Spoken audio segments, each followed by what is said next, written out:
Across millennia, scattered among clay tablets, sacred scrolls, and whispered myths, humanity has preserved haunting tales of a celestial anomaly, a rogue planet, a cosmic saboteur whose rare appearance heralds disaster and upheaval.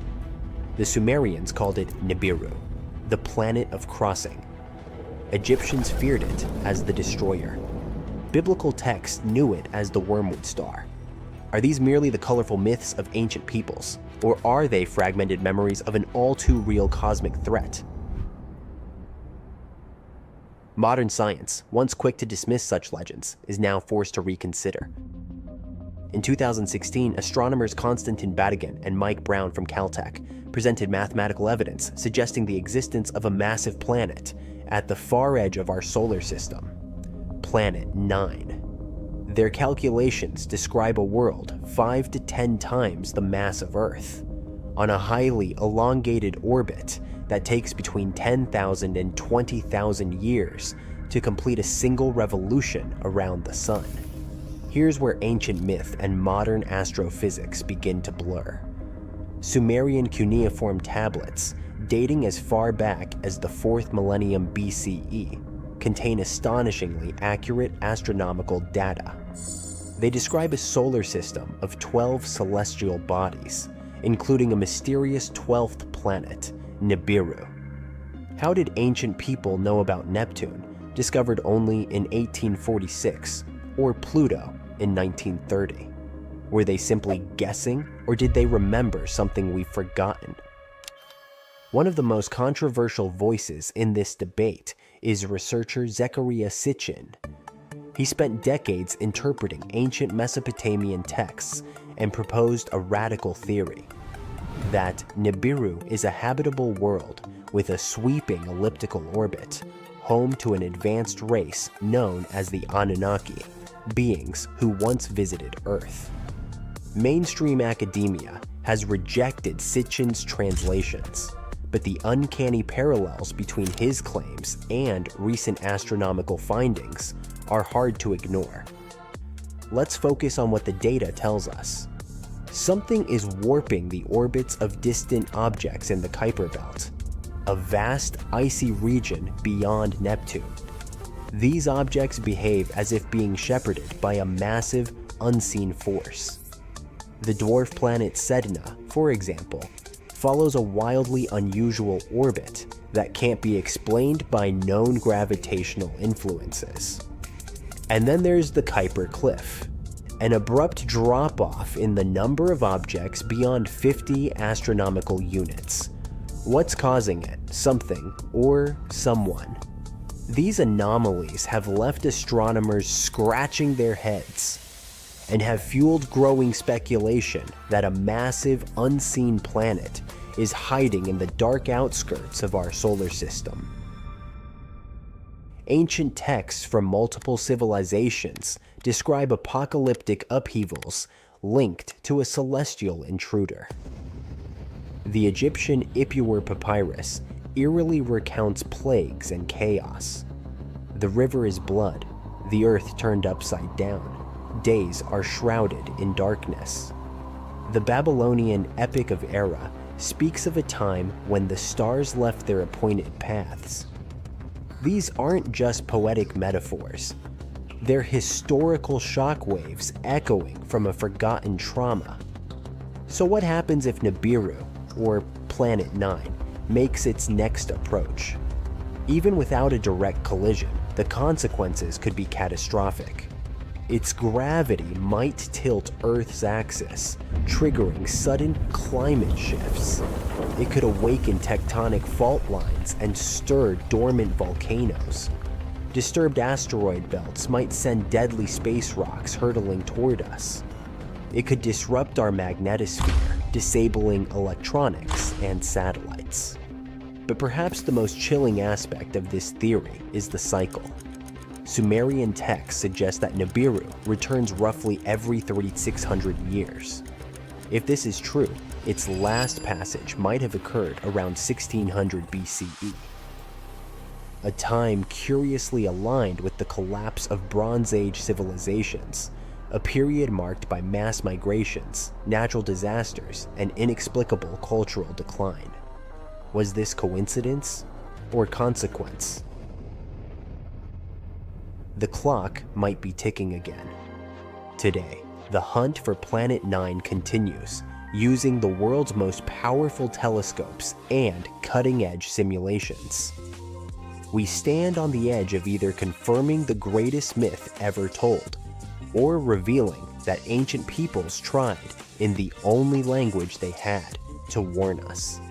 It may not bear the name Nibiru, it may not carry golden tablets or alien emissaries, but if it exists, its return will reshape everything we think we know about history, science, and our place in the cosmos. One thing is certain, our solar system is far from tamed. It harbors secrets in its coldest, darkest corners, riddles older than civilization itself. And perhaps, just perhaps, the old stories were never stories at all. Maybe they were prophecies. Maybe they were the echo of survivors. Maybe the star of change is already on its way. For centuries, humanity has believed in a linear path of evolution, a slow, steady climb from primitive survival to modern innovation. But what if that story is incomplete? What if the turning points in our development weren't purely natural? Roughly 6 million years ago, an ancestor of modern apes rose to its feet, setting in motion a journey that would eventually lead to Homo sapiens. For hundreds of thousands of years, progress was glacial. We tamed fire, carved basic tools, and lived hand-to-mouth existences. Then, just 20,000 years ago, everything changed. In a span shorter than a blink in evolutionary terms, we went from hunter-gatherers to architects of vast megalithic temples, builders of empires, and eventually, explorers of space. How do we make sense of that? Some argue we can't, not with conventional science alone. This explosion of intelligence and innovation has led to alternative theories. One of the most provocative, that we had help from beings far more advanced than ourselves. Welcome to the world of the Anunnaki. They're more than myth. They're the center of a sprawling theory that suggests humanity's greatest leaps weren't entirely human. According to ancient Sumerian texts, these so-called gods came not from the heavens in a spiritual sense, but from the sky in the most literal way imaginable, another planet. And they didn't just visit, they stayed, they ruled, and perhaps most importantly, they altered us. Long before Egypt erected its pyramids, or Stonehenge crowned the English countryside, the Sumerians were building cities, inventing writing, crafting legal codes, and mapping the stars with uncanny accuracy. Their civilization bloomed in Mesopotamia nearly 7,000 years ago, and it left behind cuneiform tablets that continue to baffle and inspire. These records tell of beings called the Anunnaki, translated as those who came from heaven to earth. They introduced tools, language, agriculture, and even mathematics. But the texts also hint at a darker truth. These beings didn't just uplift humanity. They enslaved it. Why? One word: gold.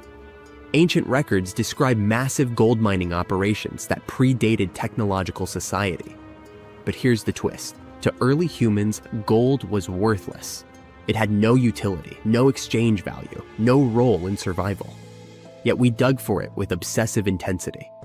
According to the Sumerians, the Anunnaki needed gold, not for jewelry, but for survival. Their home planet, Nibiru, was dying. Its atmosphere was decaying, and gold particles, when dispersed in the air, could reflect solar radiation and purify environmental conditions. Earth had gold, lots of it. And so, the Anunnaki came. At first, they did the labor themselves, but mining Earth's crust was exhausting.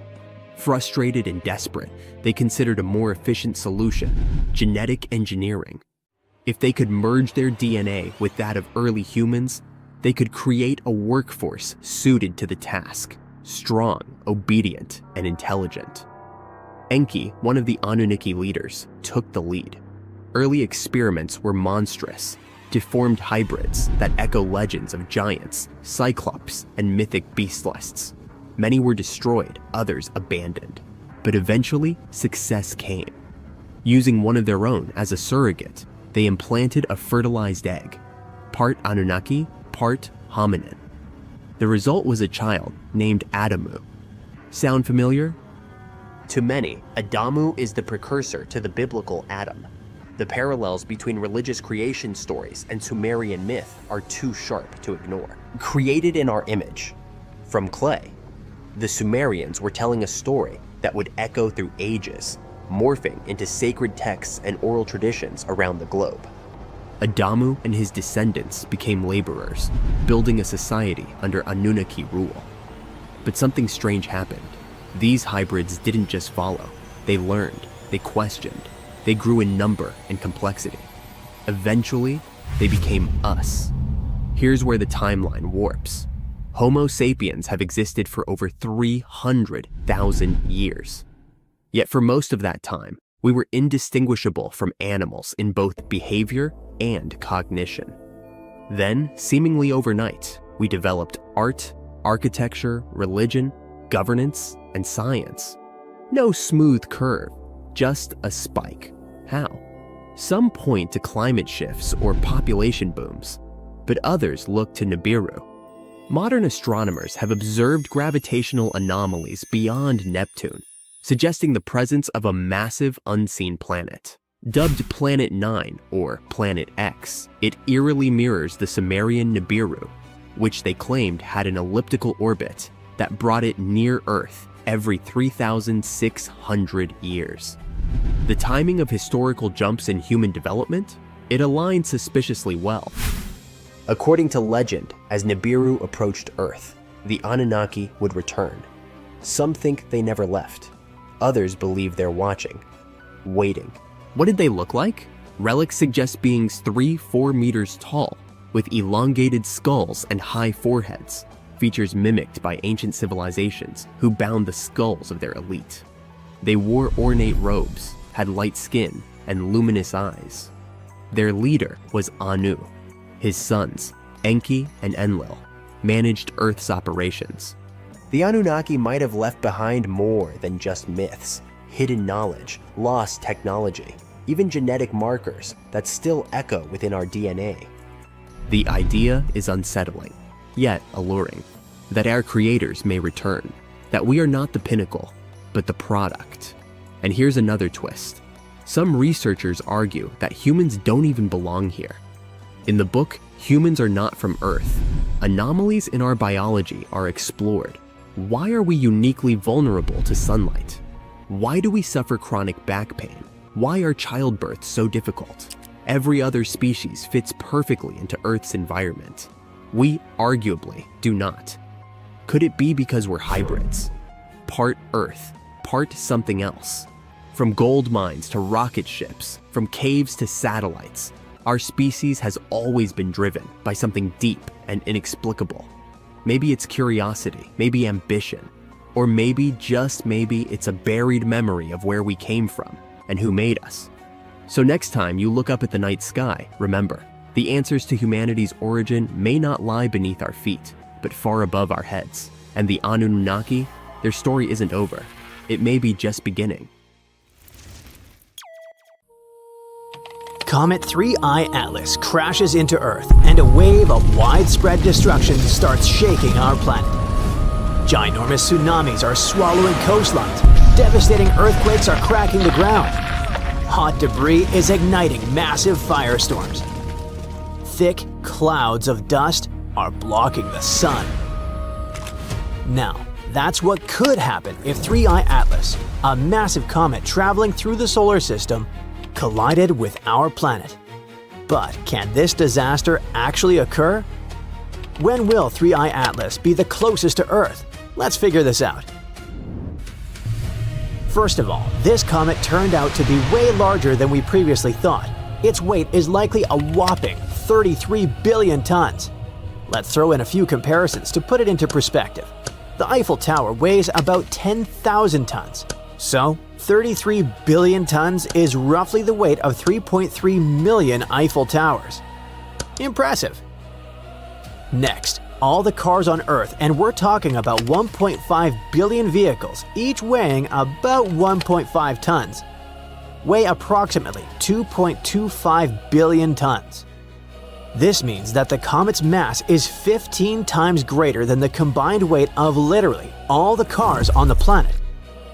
And finally, compared to buildings on Earth, 33 billion tons is equal to several large metropolitan areas made entirely of steel and concrete. But the whole idea of how big this comet is fades in comparison with an even crazier fact about it. It could be unknown technology from a different galaxy, and some experts are somewhat sure about that. But why? 3I Atlas was first spotted in July by NASA's Asteroid Terrestrial Impact Last Alert System. A bit later, the US Space Agency confirmed that the object was an interstellar object, only the third we have found so far.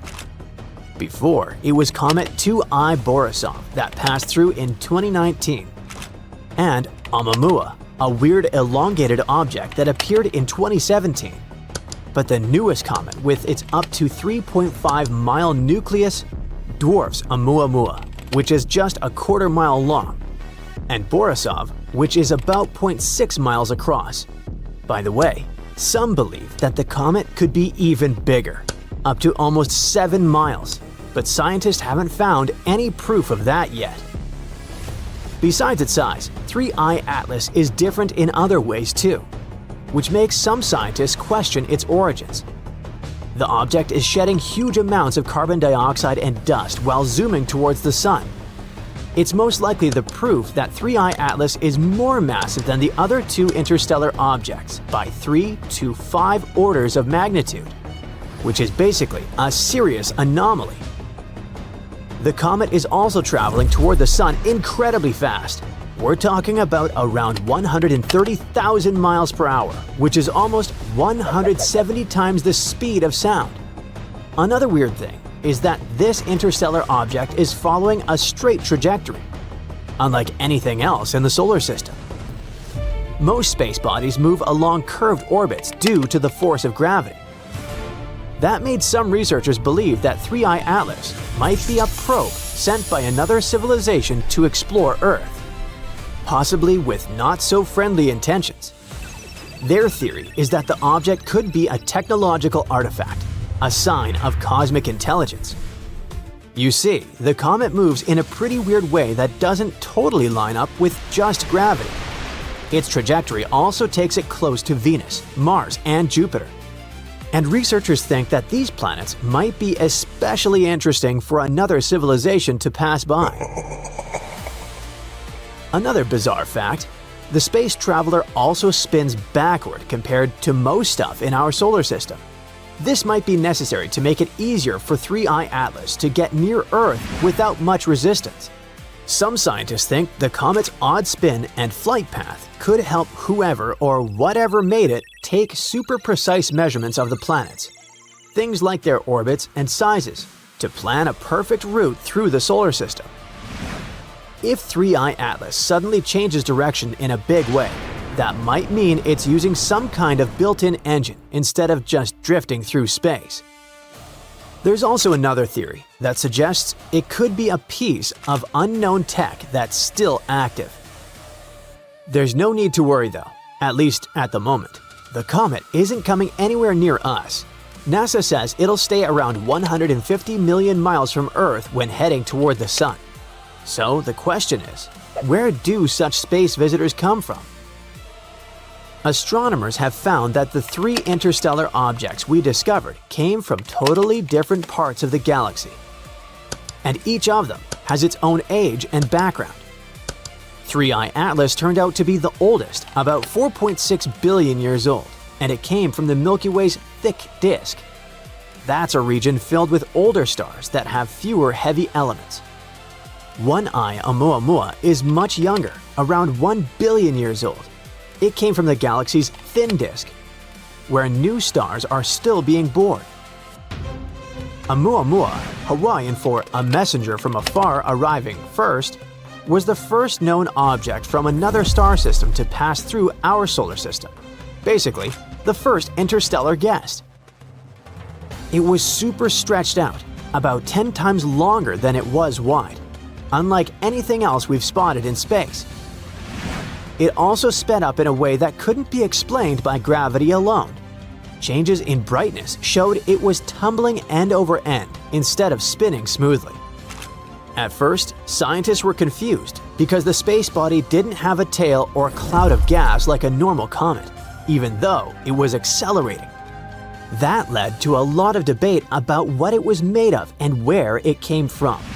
Just like with 3I Atlas, some people wondered if it could be technology created by a space civilization. But most scientists now think Oumuamua was a totally natural object, just a really weird one. The best guess is that it was a comet releasing invisible hydrogen gas, which caused it to speed up slightly. Sadly, by the time astronomers found it, it was already heading out of the solar system, so there wasn't much time to study it.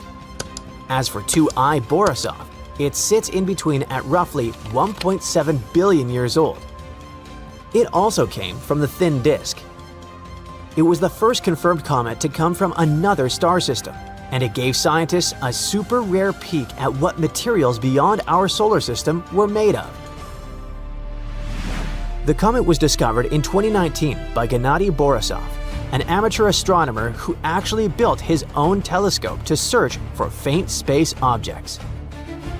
Unlike the first interstellar visitor, Oumuamua, which looked more like an asteroid, Borisov behaved like a classic comet. It had a bright coma. That's a temporary fuzzy atmosphere of gas and dust forming around the comet's nucleus as it approaches the Sun. Plus, it boasted a long tail of dust and gas. Studying 2I Borisov helped researchers learn more about how other planetary systems form. Observations showed that its dust grains were compact and that the amount of gases like carbon dioxide changed a lot as it approached the Sun. It could mean that the comet formed under very different conditions than anything else in our solar system. Now, 2I Borisov is speeding away from the Sun and will never return. But it allowed scientists to take a unique glimpse into the chemistry and history of distant worlds. Interestingly, the differences between these three space objects suggest that interstellar visitors have been getting kicked out of planetary systems all across the galaxy for billions of years, so it's not something new. To figure out if 3I Atlas might be some kind of probe from another planet, scientists are checking for any signs of technology, like strange radio signals, electric activity, and weird movement patterns. If the comet suddenly changes course or drops smaller objects nearby, it might be our cue. But even though 3I Atlas is moving in a pretty wild and energetic way, it's most likely just a natural interstellar object passing through. Researchers say they'll need a lot more proof before anyone can seriously say the space wanderer was sent by someone from another planet. What do you think about this newly discovered space traveler? Share your opinion in the comments. At the edge of our solar system, there's a cold and mysterious region known as the Oort cloud. It's a hypothetical vast area of icy space objects surrounding the Sun. It's believed to lie far, far away from our star, from 2,000 to 5,000 astronomical units. For comparison, Pluto's orbit carries the planet between 30 and 50 astronomical units from the Sun. And there, in this freezing emptiness, a rogue planet may be hiding right at the moment. At least, that's what new research has recently suggested. Rogue planets are called this way because they don't orbit around any star. They wander the galaxy alone, totally untethered. Without stars, they don't have days or nights, only eternal darkness. Rogue planets are usually kicked out of their planetary systems, doomed to a solitary existence of circling the center of the galaxy on their own.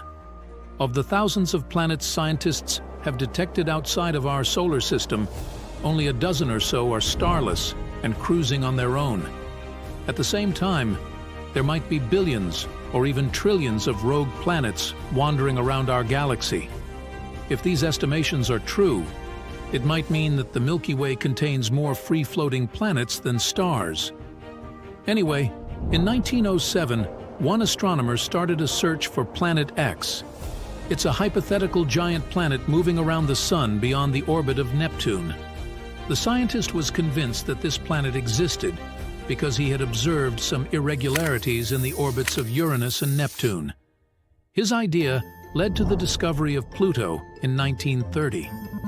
But the dwarf planet was too small to have any serious gravitational impact on the orbit of Neptune, let alone Uranus. These days, the Planet X theory is largely considered to be discredited, but it hasn't stopped astronomers from searching for planets in the far reaches of our solar system.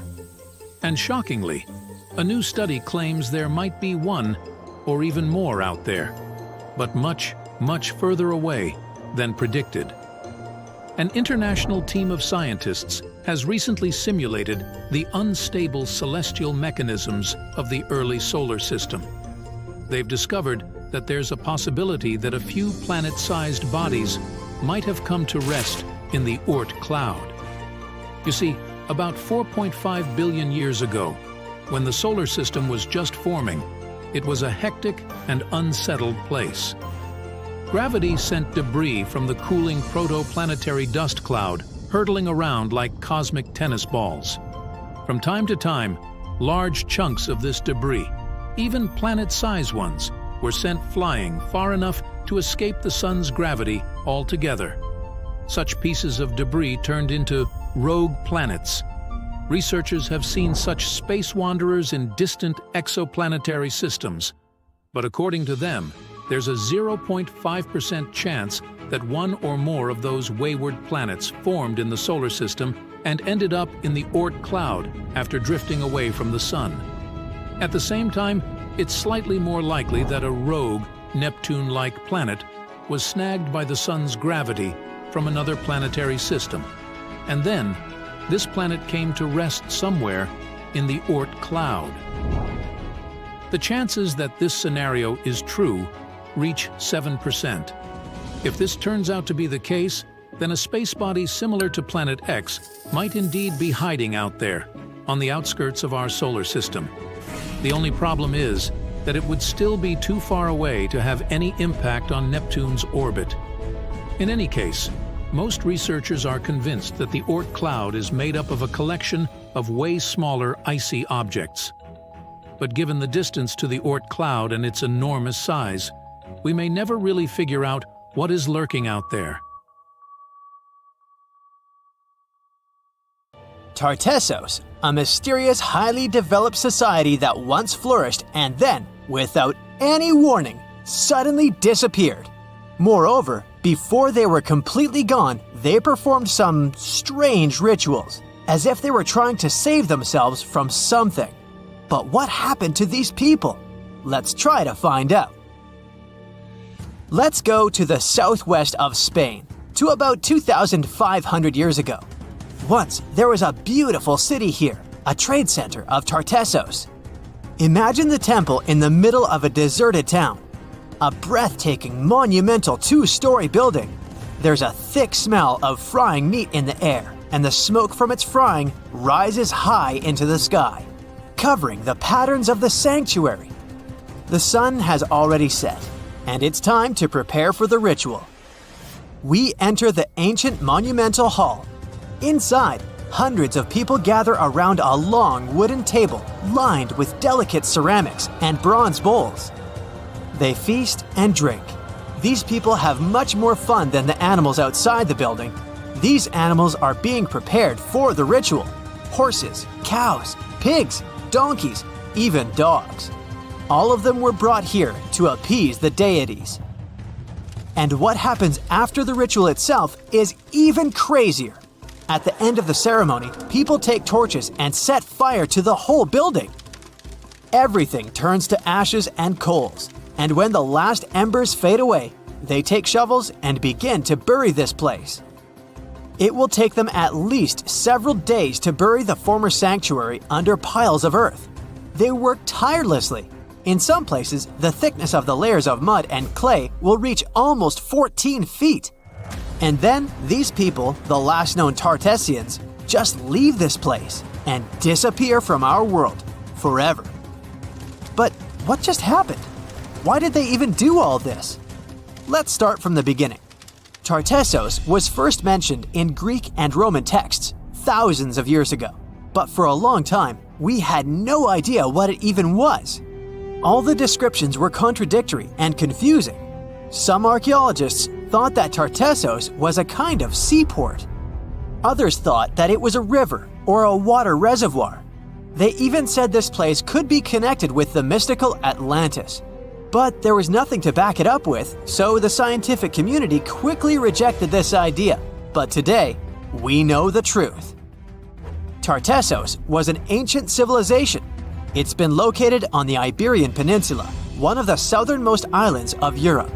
It flourished in the 9th to 5th centuries BC, and then, around 2,500 years ago, suddenly disappeared. They were quite rich. The island had rich reserves of metal, so their economy was thriving. Silver, copper, lead, and other good things were mined in the local Sierra Morena Mountains. Almost all the locals were engaged in trade. For them, it was a common thing. Isn't that strange that there were so few records left about them? And not so many monuments of their culture have survived to this day. In total, throughout Spain, scientists were able to collect around 20 archaeological finds related to Tartessos. 3 of them were excavated in the Guadiana Valley: Cancho Ruano, Casas del Turrunuelo, and La Mata. Let's start with the first one. Cancho Ruano was discovered in 1978. This find was one of the most significant pieces of the puzzle. This is one of the most beautifully preserved structures of the Tartessian civilization. Not only the walls have survived to this day, but so did the altar, the moat, and even several artifacts. For example, some jewelry and wine glasses. It was a square building surrounded by a deep moat filled with water. And, to be honest, we still don't know its exact purpose. We only assume that it could be an ancient temple. Some rituals were carried out there. For instance, they would set fire to the temple and cover it with thick layers of sand and clay. They even left some expensive artifacts inside, tools, gold jewelry, and so on. Moving on to the next find. Casas del Turrunuelo is one of the best preserved buildings in the entire Western Mediterranean. We only discovered it a couple of years ago, back in 2015. And it hasn't been studied that well yet. But we already know that this place is also pretty weird. Casas del Turrunuelo was a very rich building. It wasn't just some kind of temporary camp. It was a place of monumental, impressive architecture. Massive staircases, vaulted ceilings, luxurious materials brought from all over the Mediterranean, and the latest construction technologies. It was supposed to be a place of power, maybe even something like a palace. And yep, it also became the venue for the rituals.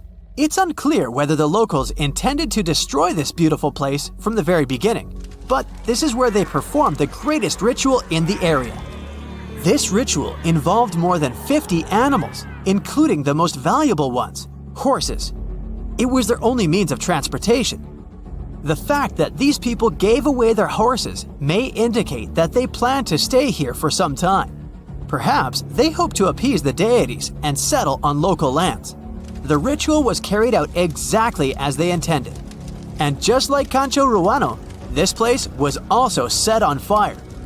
When the ritual ended, the locals buried this place and left, disappearing into the countryside of the Iberian Peninsula. Now it's an abandoned and quiet place. Just like Cancho Ruano, it's been standing here untouched for more than 2,000 years. The last find is La Mata, which was discovered much earlier than the other two, back in 1930. The resemblance between all of them was striking. La Mata had the same fate. It was burned and forgotten for centuries. All of this is very strange and mysterious. It seems like the locals were fleeing from something. Perhaps something happened that made them start building these banquet halls and arranging large-scale rituals. They thought that their deities turned away from them and tried to appease them. But unfortunately, it didn't work. As a result, they were forced to leave their temples and soon disappeared altogether forever. And by the way, why did they disappear at all? Well, this is another mystery of this civilization. One of the most important questions is, did they know that they were going to disappear? Or was it something unexpected? Did they suffer some kind of sudden catastrophe from which they were trying to escape? Or something else? Scientists have several theories on this. The first theory says that there may have been several major earthquakes and subsequent tsunamis in this region. These natural disasters destroyed local settlements and severely demoralized the survivors. Perhaps they were looking for salvation from this. Another theory is that there were some problems with trading. Since they were rich in metal and lived off their economy, any problems in it could lead to big troubles. If they had some kind of mining crisis, then relations between different nations could worsen greatly, and things could get pretty nasty. The truth probably lies somewhere in the middle. The most current theory says that around the 6th century BC, a large-scale tsunami hit the port. This greatly damaged the economy, which worsened the relationship between Tartessos and its neighbors. In any case, this seems to be speculation. This place is like a dream come true for archaeologists. It stores a huge amount of information and secrets that we have yet to unravel. The Tartessians had no idea that by burying their artifacts, they were making a real gift to the scientists of the future. And while scientists continue to study them, we can check out the stuff they have already discovered. History lovers can see Tartessian tools, horse figurines, and decorated ivory in the Archaeological Museum of Badajoz. Let's hope that in the future, scientists will learn more interesting things about this civilization, and we'll finally find out what happened to them. Earth is 4.5 billion years old. Modern humans, we've only been around for about 300,000 years. So what was happening on our planet before we showed up? Was it just empty? Or could there have been other advanced civilizations that came before us? Civilizations so ancient that all traces of them have been wiped away. This is the heart of the Silurian hypothesis, a fascinating scientific thought experiment proposed in 2018 by astrophysicist Adam Frank and climate scientist Gavin Schmidt. They asked a simple but mind-blowing question. If an industrial civilization existed on Earth millions of years ago, would we even be able to tell? The hypothesis is named after the Silurian period, a time over 400 million years ago when life was thriving in Earth's oceans. But the name is also a nod to Doctor Who, where the Silurians are an ancient reptilian species. It's a clever way to frame the idea, but the science behind it is serious. So, if there were advanced civilizations before us, where are all the ruins, the tools, the skyscrapers? Well, that's the thing. Earth is a master at recycling itself. Our planet is constantly changing. Mountains rise and fall, oceans become deserts, and entire continents shift over millions of years. Processes like plate tectonics, erosion, and volcanic activity are like nature's cleanup crew. Think about it. If humanity disappeared today, how long would it take for all traces of our civilization to vanish?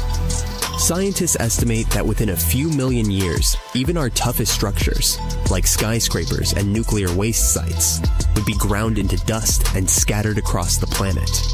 So, if our civilization can disappear so completely, what chance do we have of finding evidence of one that existed hundreds of millions of years ago? This is where Frank and Schmidt's idea gets really interesting. Instead of looking for physical evidence, they proposed searching for chemical fingerprints in Earth's geological record. For example, carbon isotopes.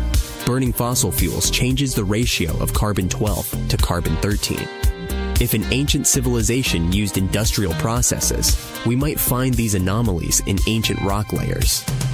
Nitrogen levels. Synthetic fertilizers could leave behind unusual amounts of nitrogen-15. Radioactive isotopes.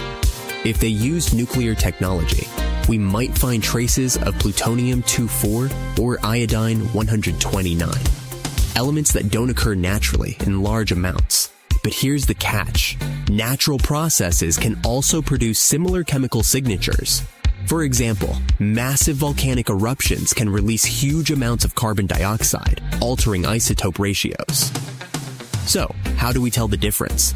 One of the key pieces of evidence Frank and Schmidt looked at was the Paleocene-Eocene thermal maximum, PETM, a period about 56 million years ago when Earth's temperature spiked by 5 to 8 degrees. This event released a massive amount of carbon into the atmosphere, similar to what humans are doing today. Could this have been caused by an ancient industrial civilization? It's a fascinating idea, but most scientists aren't convinced. The PTM was likely caused by natural processes, like volcanic activity or the release of methane from ocean floors. Plus, the rate of carbon release during the PTM was much slower than what we see today. So, if the PETM wasn't caused by ancient factories, what other clues could point to a lost civilization? Some researchers have suggested that dinosaurs might have been more advanced than we think. Take the Troodon, for example. This small bird-like dinosaur had a large brain relative to its body size, binocular vision, and grasping hands, traits that suggest it could have been capable of complex behavior. Paleontologist Dale Russell even speculated that if dinosaurs hadn't gone extinct, Troodons might have evolved into intelligent, human-like creatures he called dinosauroids. But let's be real, even the smartest dinosaurs were probably nowhere near building cities or launching rockets. So, what about something even stranger, like a civilization based on fungi? In 2000, a Japanese biologist named Toshituki Nakagaki conducted an experiment that blew everyone's minds. He placed a slime mold in a maze with a sugar cube at the end. Within hours, the mold figured out the shortest path to the sugar without a brain. This raises a wild question. Could fungi or other simple organisms have formed some kind of ancient intelligent network? If so, their civilization would leave behind no physical traces, just subtle chemical clues. Of course, not everyone is on board with the Silurian hypothesis. Critics point out that there's no direct evidence, no tools, no buildings, no artifacts. All the proposed chemical traces could be explained by natural processes. Evolution makes it unlikely that any species before humans could have developed advanced technology. So, was there an ancient civilization before us? The answer is, we don't know. But the Silurian hypothesis isn't really about proving the existence of lizard people or dinosaur engineers. It's about challenging our assumptions and asking, what don't we know about Earth's history? And who knows, maybe one day we'll discover a clue that changes everything. At some point in its long and very interesting history, our dear planet Earth was sort of snoozing, just doing its planetary thing, spinning around the sun. And then, bam, life starts getting fancy. Plants and animals start strutting their stuff, showing off their complexity. Fast forward a bit, about 65 million years ago to be exact, and a cosmic disaster strikes, or at least that's what we presume. An asteroid probably smashed into Earth, wiping out the dinosaurs and other big animals. We can't pinpoint specifics about the asteroid, but we do know that it was extremely large and it crashed into our precious planet, creating a dusty mess that settled everywhere. You can still find remnants of that dust layer in sedimentary rocks today. If you dig beneath it, you'll uncover a whole bunch of fossils. These prehistoric creatures were living it up before the asteroid crashed the party. Think of it as the planet going on a cleaning spree, leaving a bunch of empty spaces waiting to be filled. And guess who took the opportunity? Mammals! These furry little critters were the ones to rise to fame. But why is it that this disaster became such a great opportunity for mammals? It's pretty simple, actually. With no big bullies around, they grew, multiplied, and had a population expanse. All kinds of mammals joined to fill in the blanks. Primates, rodents, basically, the whole furry gang. We're talking about placental mammals, marsupials, and even egg-laying mammals, adding some serious variety to the mix. We like to think of primates as our closest relatives here on Earth. What's their story? Well, around 63 million years ago, just a couple of million years after the dinosaurs' final dance, the primates decided it was time for a family reunion. They split into two groups, the dry-nosed primates, who became the cool monkeys and apes we know today, and the wet-nosed primates, who went off to become lemurs and aye-ayes, hey-hays. The fun didn't stop there. About 58 million years ago, the dry-nosed primates began their own little mission. One special guest called the tarsier, arrived on the scene, featuring big eyes that were perfect for late-night shenanigans. This tarsier took a different path from its primate relatives, embracing its unique niche and evolving separately. To this day, the tarsier is the only primate that feeds exclusively on meat. These little guys have a taste for insects, small birds, rodents, and even lizards. But that's not all that makes them unique. Their eyes are twice the size of their brains.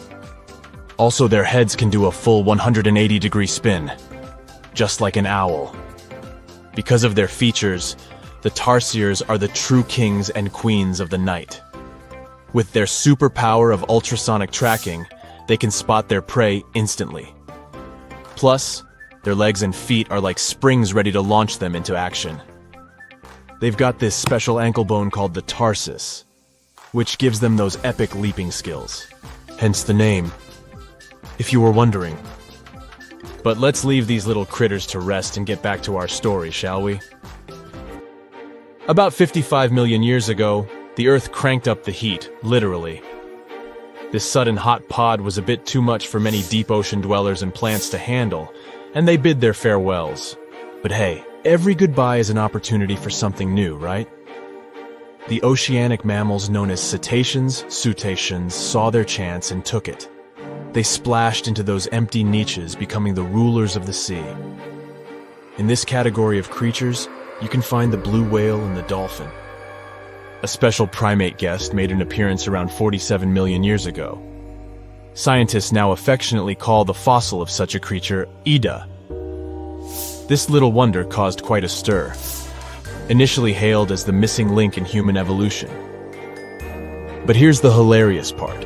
It turned out Ida was not one of us dry-nosed primates, but a cheeky wet-nosed one. Moving forward to 40 million years ago. This is when another big event happened in the primate world.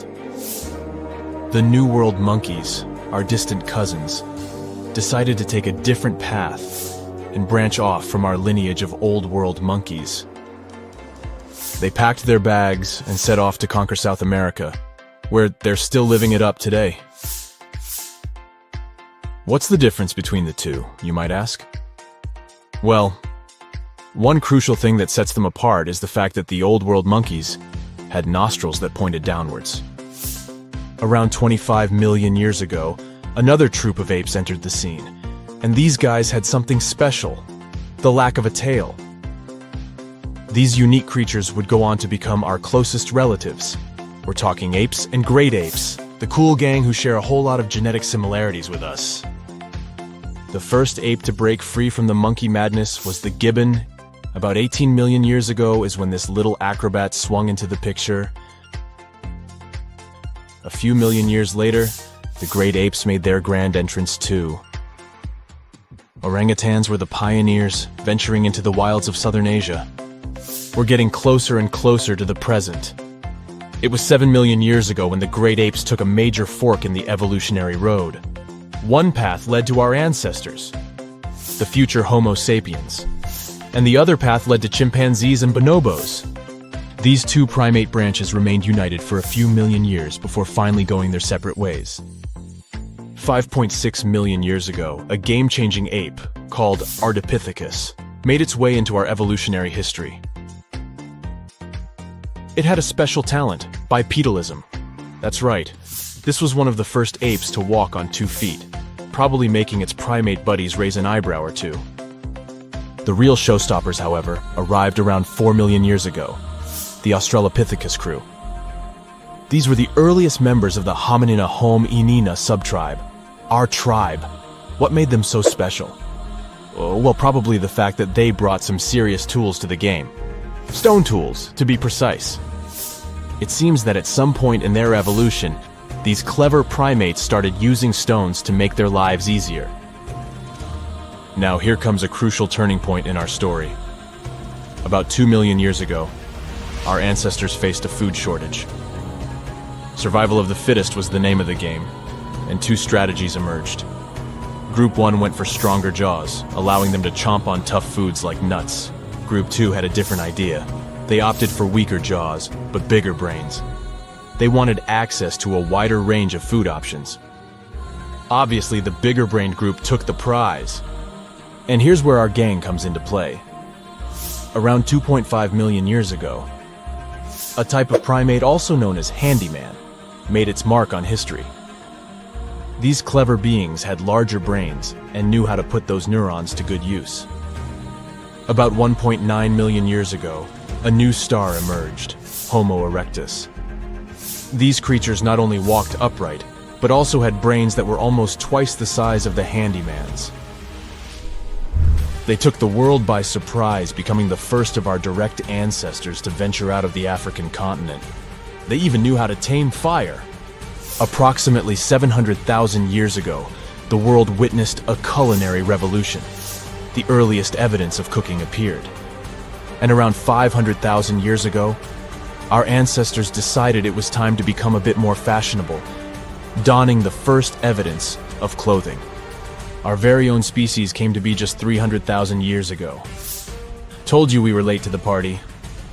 But the world was never the same after the appearance of Homo sapiens, the anatomically modern humans. Alongside our other relatives, we emerged, ready to conquer the world with our innovative minds and complex societies. The exact path of our evolution remains a bit of a mystery. But what we do know for sure is that Neanderthals joined the party around at some point too. As Homo sapiens flourished, so did our capacity for language. Modern speech is believed to have emerged almost hand in hand with our species. We started expressing ourselves, sharing stories, and shaping the world with our words. So, there you have it. It took 13.8 billion years of cosmic history for humans to make their entrance. Think about it. 99.998% of the time since the Big Bang, we weren't even around.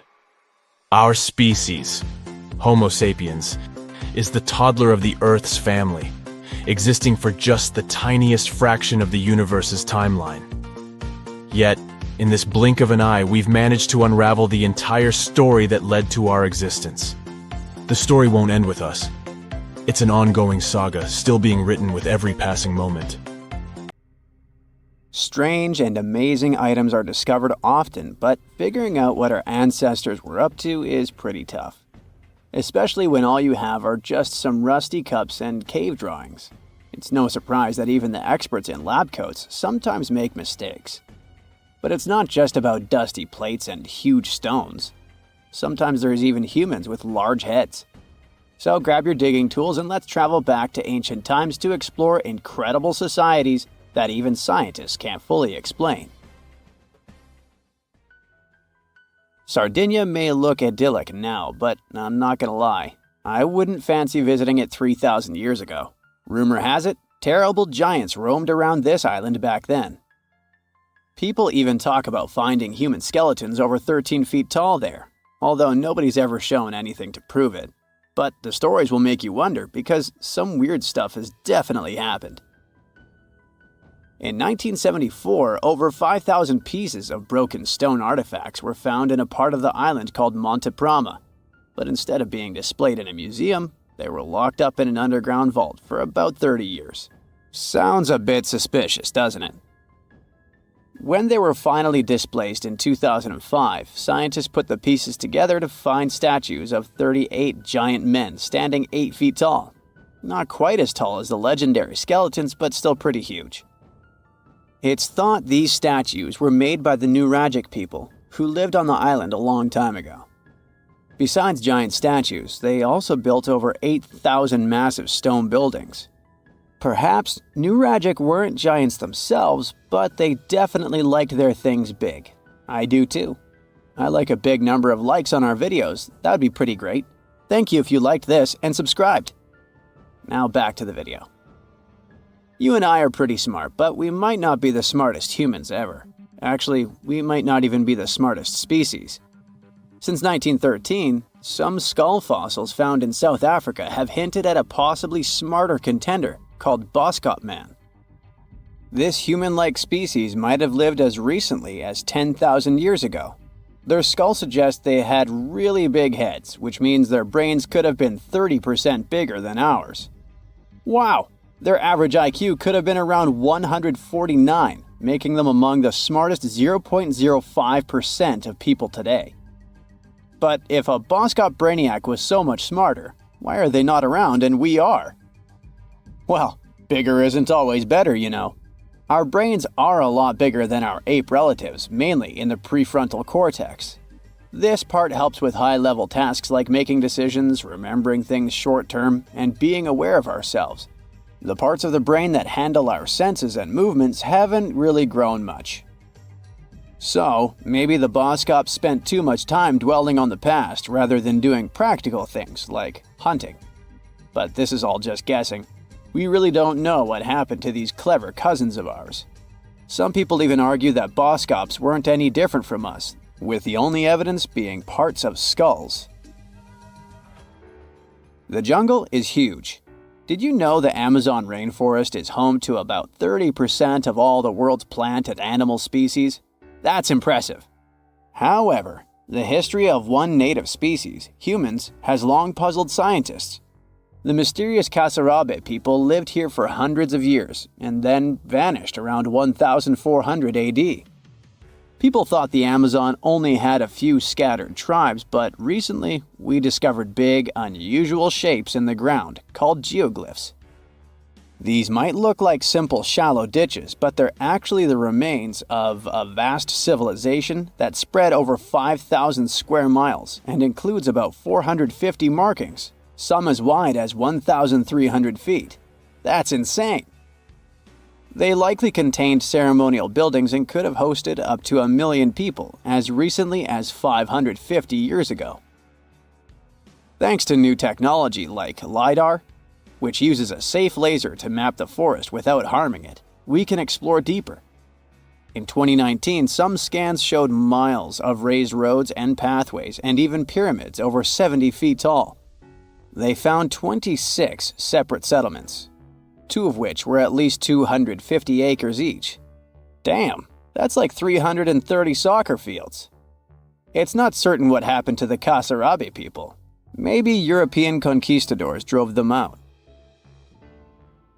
Maybe the most baffling ancient civilization is one we've never actually found a trace of. Yep, I'm talking about Atlantis, the grand city that supposedly sank into the ocean. The first mentions of Atlantis come from the ancient Greek philosopher Plato, who talked about a great city near the Strait of Gibraltar. But for ages, everyone just thought Plato made up Atlantis as a perfect version of his own Athens. So why, about 12,000 years after it supposedly vanished, do we still wonder if it might be real? Well, in the 19th century, U.S. Congressman Ignatius Donnelly wrote a book giving 13 reasons why he thought Atlantis was more than just a myth. Then, in 1965, some folks thought they actually found Atlantis when they discovered the Richat structure, a massive 25-mile-wide dome in Mauritania, Africa. It's so big that you can see the whole thing from space. 2 astronauts flying over the Sahara Desert spotted this giant eye staring back at them and thought they'd made the discovery of a lifetime. Unfortunately, there's no solid evidence linking this structure to Atlantis. It's believed to have formed from volcanic activity about 100 million years ago. But it does look suspicious, doesn't it? Still, we're no closer to knowing the truth. Imagine going back to about 3,300 BCE and finding yourself in South Asia. Welcome to the Harappan civilization. These people were way ahead of their time. They had cities like Harappa and Mohenjo-Daro, complete with baked brick houses, sophisticated drainage systems, and even public baths. This place might have had over 5 million people, making it one of the densest regions at the time. They also invented a system of standardized weights that was incredibly useful for traders. And trading they did. These people had connections stretching all the way to the Middle East, thanks to their great skills in metallurgy. They even had a form of ancient branding. The seals were used to stamp clay on trade goods. Despite being so advanced with a thriving urban life, there's a whole bunch of mystery shrouding their language and script.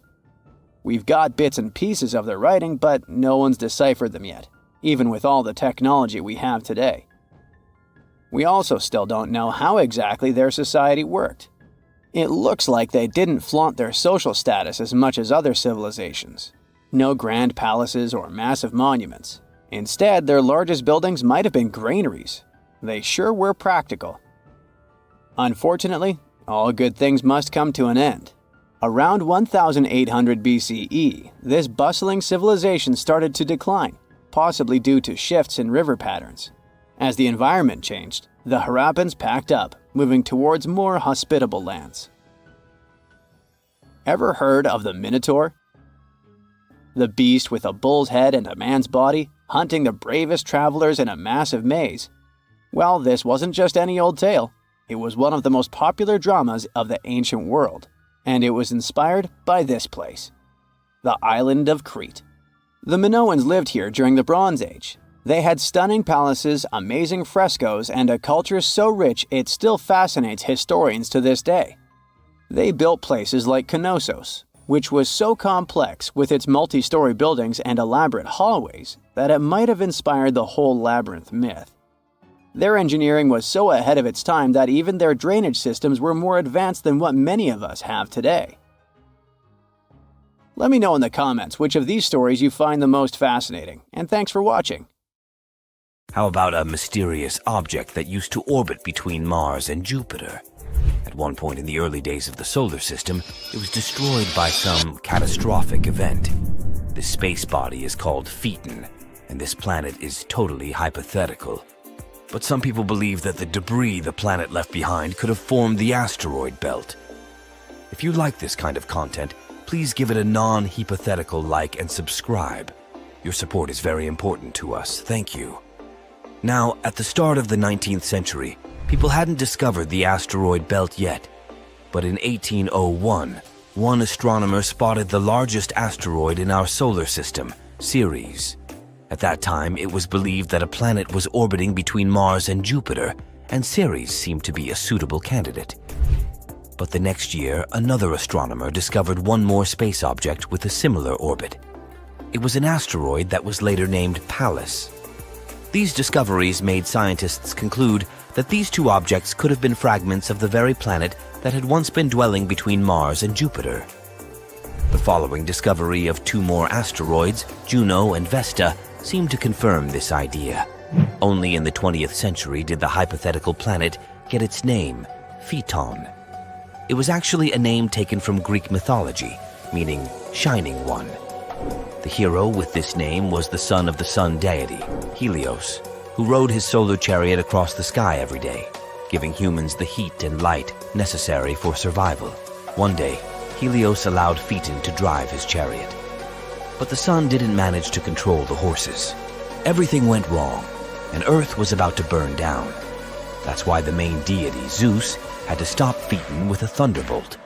The idea of the asteroid belt being the sad result of the planet's destruction was called the disruption theory.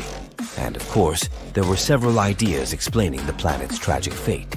The most obvious one is that Phaeton was hit by a large space object. It could be another hypothetical body called Nemesis. Some people believe that it's our sun's companion star. According to this theory, the sun has a small companion star that has an extremely elliptical orbit. This orbit periodically brings it close to the Oort cloud, a large sphere of icy objects surrounding the sun. This, in turn, causes a lot of mess. It might be the reason why this hypothetical companion star was also nicknamed the Death Star. It might be a red or brown dwarf. But whatever it is at the furthest point of its orbit, it's believed to be about 1.5 light-years away. The search for this star has been in progress for decades, but no one has succeeded in locating this elusive and potentially non-existent space object. Anyway, back to Phaeton. Another theory claims that the planet could have suffered some internal cataclysm which tore it apart. But these days, the disruption theory has fallen out of favor. It was replaced by the accretion theory. According to it, the asteroid belt formed in the process of gradual buildup of particles initially floating in a gaseous environment. With time, they came together to create larger masses. Gravity pulled on these particles, encouraging them to stay together and form planetesimals, tiny planet-like bodies that later form real planets. Planetesimals kept colliding with one another, eventually developing into protoplanets. Such protoplanets grow until they form planetary bodies. As the mass of objects increases, the gravitational forces acting between particles become stronger too, continuing to build gas, dust, and ice within the nebular disk. It all has a snowball effect where the increase in mass results in more particles getting involved in the process. Eventually, there's no building material left, and large space objects float in the darkness of space. Now, many experts think that the asteroid belt is the remains of the protoplanetary disk which had once been orbiting the Sun before the planets formed. Unfortunately, it never had a chance to coalesce into a planet because Jupiter's gravitational effect prevented it from happening. In any case, even though Phaeton's was a good story, it's not popular anymore. Have you heard about Planet 9? No, not Pluto. We're talking about something lurking on the outskirts of the solar system. A mysterious planet that exists in our solar system that we haven't yet discovered.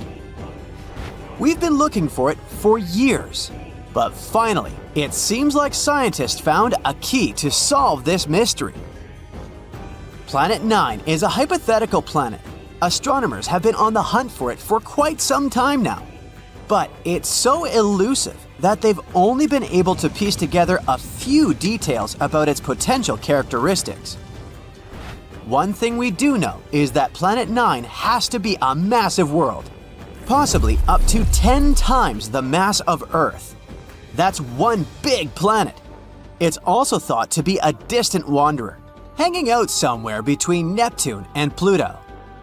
Some scientists think that Planet 9 might actually be a mini Neptune, with a thick, gaseous atmosphere and a rocky core. Others speculate that it could be an icy world with a solid, frozen surface and a thick layer of hydrogen and helium gas. Of course, since we haven't actually found Planet 9 yet, we can't say for sure what it's like. We're not even sure that it even exists. Some say it's just a myth, like the Tooth Fairy or the Easter Bunny, but others are convinced that it's out there somewhere. And at the end of the day, we're not entirely sure if Planet 9 is even a planet.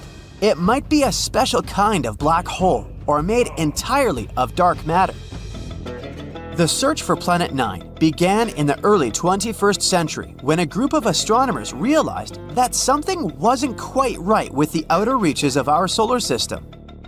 They noticed that some distant objects, known as trans-Neptunian objects, were behaving in unexpected ways.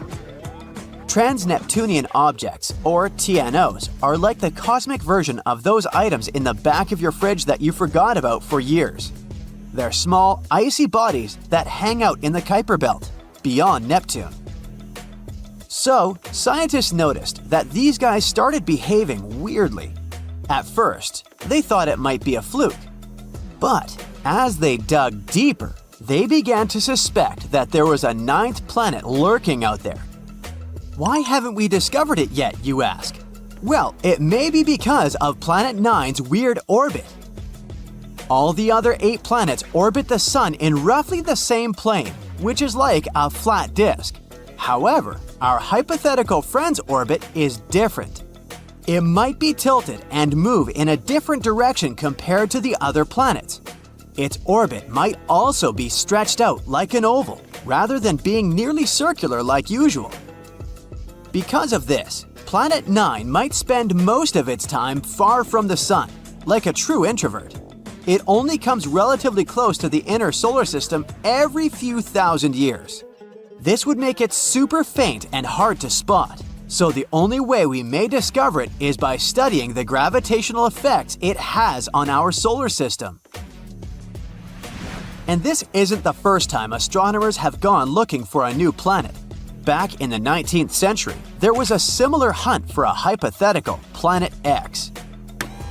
But this time, they were armed with much better technology and a much better sense of humor.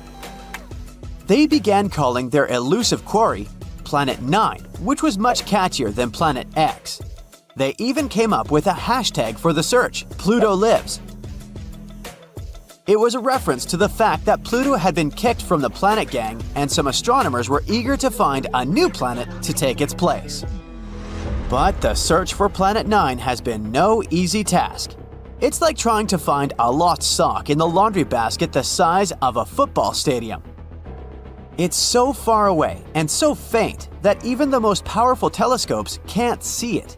Instead, astronomers have had to rely on indirect evidence, like the strange orbits of TNOs, to try to figure out where it might be. Some scientists have even supposed that it might be a wandering rogue planet, which would explain why it's so hard to find. But they haven't given up hope. Till this day, they're scouring the skies using all sorts of high-tech telescopes and fancy algorithms to try and spot this elusive planet. And fear not, dear curious human, because it looks like after so many years of research, we may have finally found the key to solve this mystery. Astronomer Man Ho Chan from Hong Kong has a theory. He believes that Planet 9 could have a bevy of moons. That's right, not only is it a giant planet hiding out in the depths of space, but it's also a bit of a hoarder. Moons are all the rage in the outer solar system. In fact, almost every planet here has at least one moon, except for Mercury and Venus. Earth has just one, which is kind of sad if you think about it.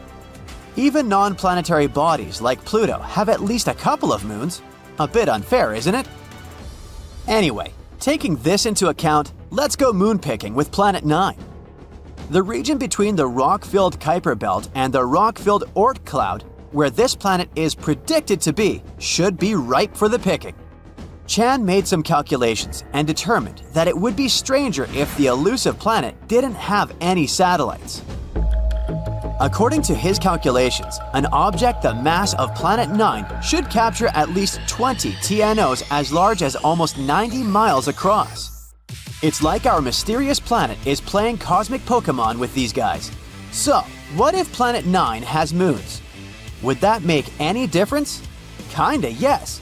They could give us some indirect clues to finally locate this mysterious planet. Now, you might be thinking, how in the cosmos can we possibly spot these teeny tiny moons? It's not like they're going to wave a giant flag or blast some Beyoncé tunes to get our attention. Well, apparently the key lies in something called tidal heating. Tidal heating might sound like a new workout trend, but it's a real scientific phenomenon.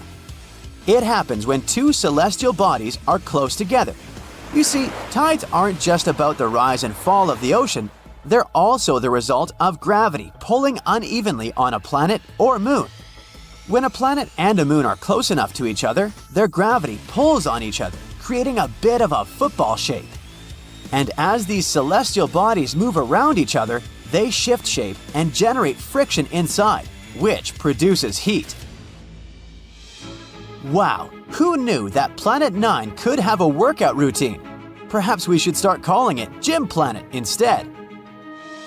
Anyway, if Planet 9 has any moons, the gravitational pull from these moons would cause it to change shape constantly, generating heat in the process. And we might be able to detect this mysterious planet through the heat produced by those moons, even though it gives off no other signals. Now, before you get too excited, finding them won't be a walk in the park. They're incredibly small and would be very far away from us. But hey, nothing worth discovering ever came easy, right? Scientists are optimistic that with the right technology, they can spot this telltale sign. It will be easier for us to spot them with fancy instruments like modern telescopes. Talk about cool friends to have, right? Sure, the process of finding it may be difficult and time-consuming, but the potential payoff is huge. Finding this planet could explain a lot of the strange behavior observed in TNOs, the Kuiper Belt, and beyond. As we've already mentioned, they've been acting super weird lately, tilting and aligning in suspicious ways.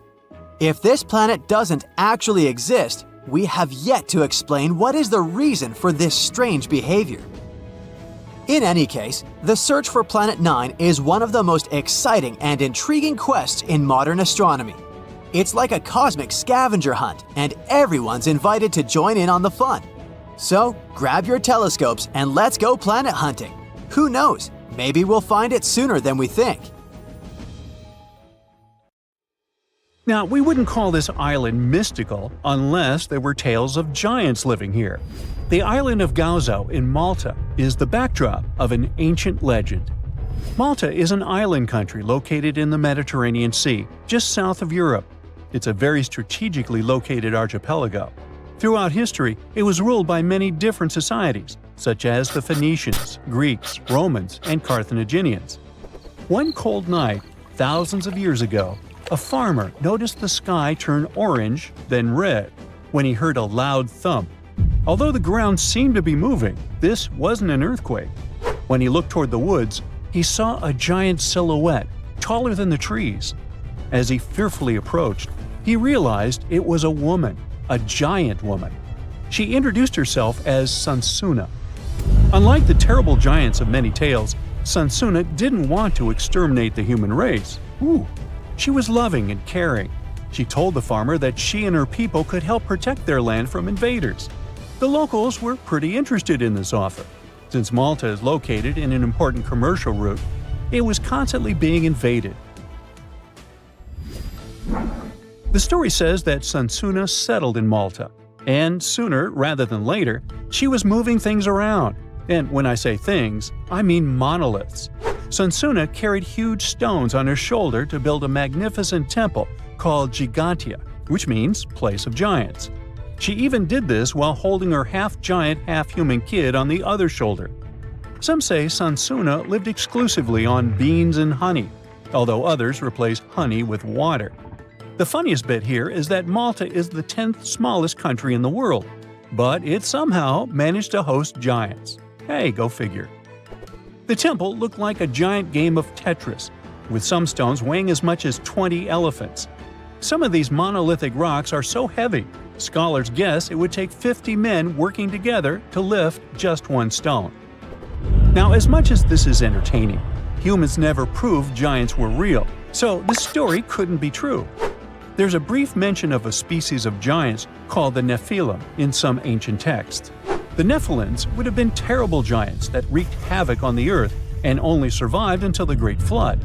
But nobody ever found real proof of this species really existing on Earth, until this came along. The world of Maltese archaeology unearthed quite a few shocking things in the past years. One of them are known as the hypogeum skulls. Hypogeum is the Greek word for underground, and this incredible site was discovered in the first decade of the 20th century. Back then, Malta's National Museum director received an important phone call. Someone had accidentally dug some impressive bones and asked him to come check it out. The hypogeum looked like an underground city, filled with mazes and rooms that stretched along multiple floors. They were all made with similar limestones as the Maltese temples above ground.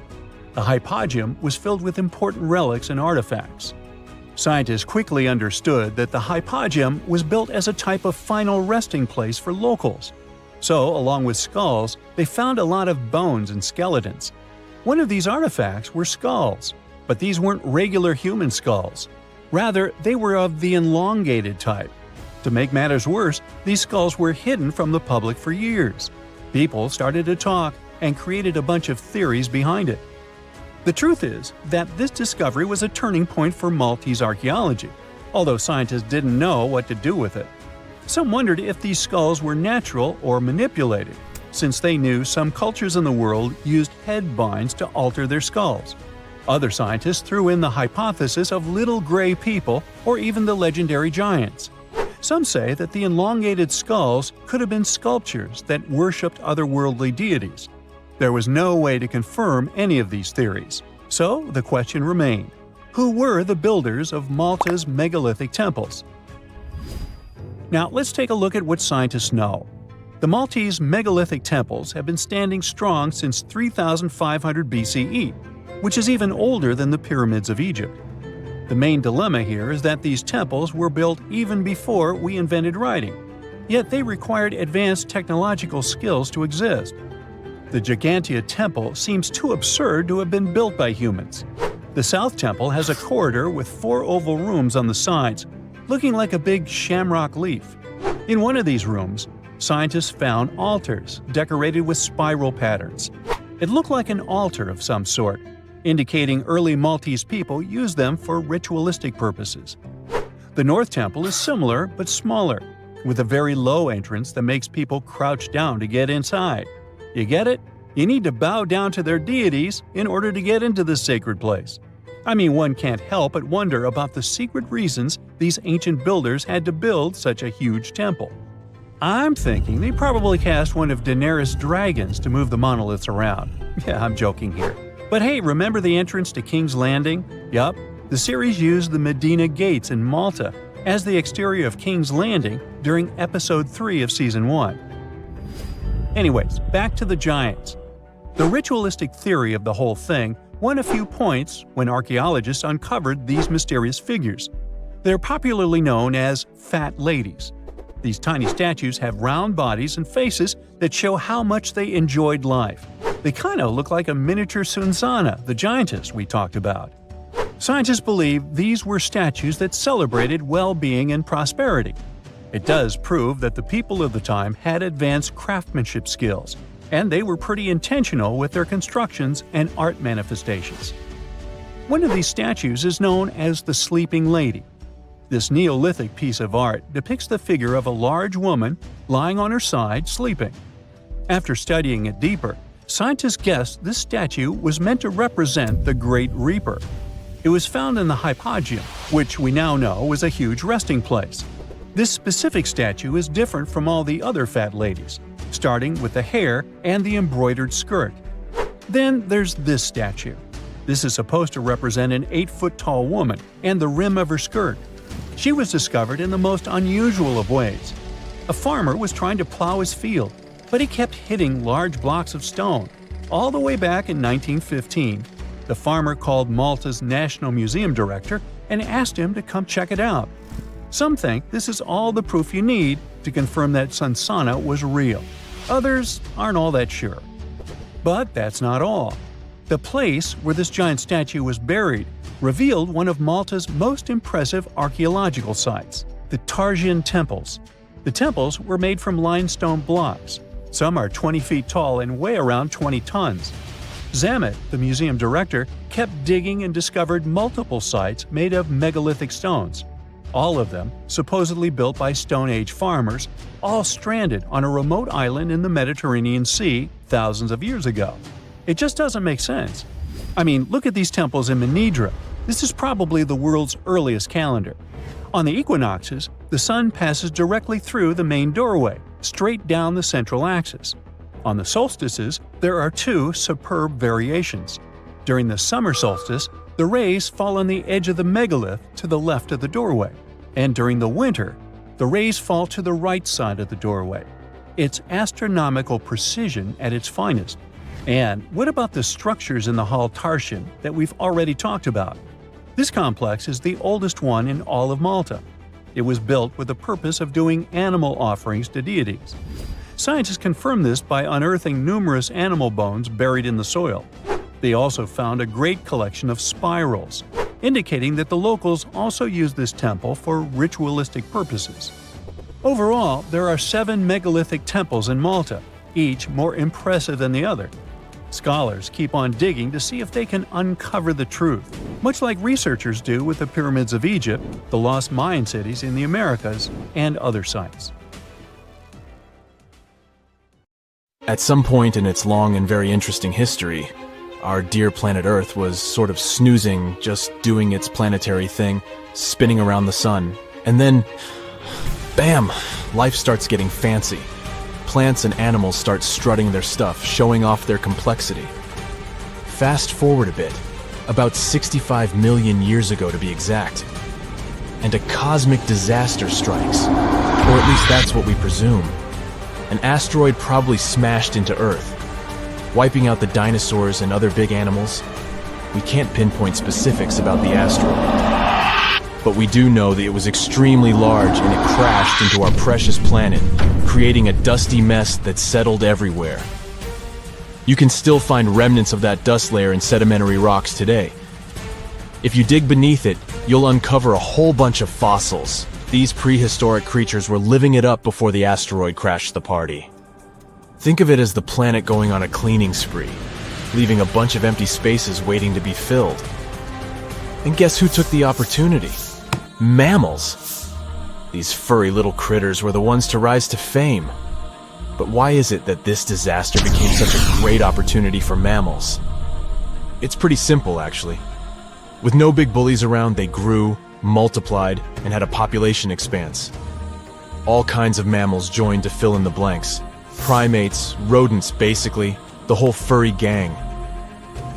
We're talking about placental mammals, marsupials, and even egg-laying mammals, adding some serious variety to the mix. We like to think of primates as our closest relatives here on Earth. What's their story? Well, around 63 million years ago, just a couple of million years after the dinosaurs' final dance, the primates decided it was time for a family reunion. They split into two groups, the dry-nosed primates, who became the cool monkeys and apes we know today, and the wet-nosed primates, who went off to become lemurs and aye-ayes, hey-hays. The fun didn't stop there. About 58 million years ago, the dry-nosed primates began their own little mission. One special guest called the tarsier, arrived on the scene, featuring big eyes that were perfect for late-night shenanigans. This tarsier took a different path from its primate relatives, embracing its unique niche and evolving separately. To this day, the tarsier is the only primate that feeds exclusively on meat. These little guys have a taste for insects, small birds, rodents, and even lizards. But that's not all that makes them unique. Their eyes are twice the size of their brains. Also, their heads can do a full 180-degree spin, just like an owl. Because of their features, the tarsiers are the true kings and queens of the night. With their superpower of ultrasonic tracking, they can spot their prey instantly. Plus, their legs and feet are like springs ready to launch them into action. They've got this special ankle bone called the tarsus, which gives them those epic leaping skills. Hence the name, if you were wondering. But let's leave these little critters to rest and get back to our story, shall we? About 55 million years ago, the Earth cranked up the heat, literally. This sudden hot pod was a bit too much for many deep ocean dwellers and plants to handle, and they bid their farewells.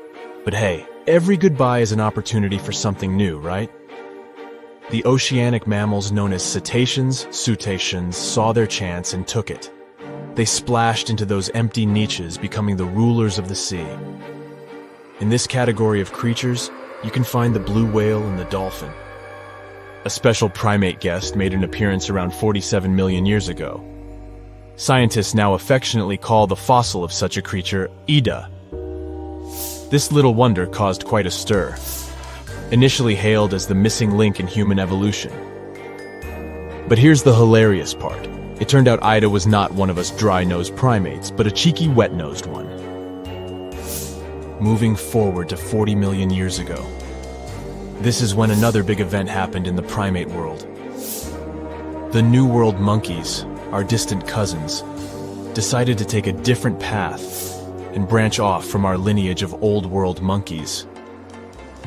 They packed their bags and set off to conquer South America, where they're still living it up today. What's the difference between the two, you might ask? Well, one crucial thing that sets them apart is the fact that the Old World monkeys had nostrils that pointed downwards. Around 25 million years ago, another troop of apes entered the scene, and these guys had something special: the lack of a tail.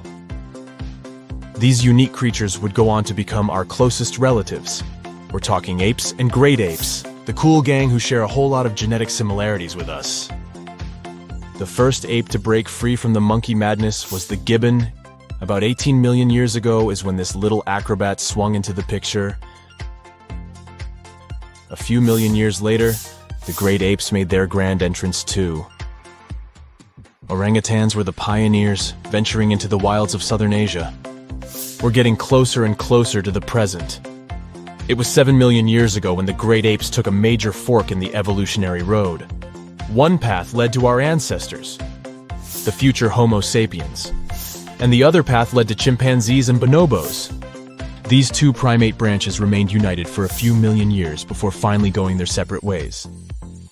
5.6 million years ago, a game-changing ape, called Ardipithecus, made its way into our evolutionary history.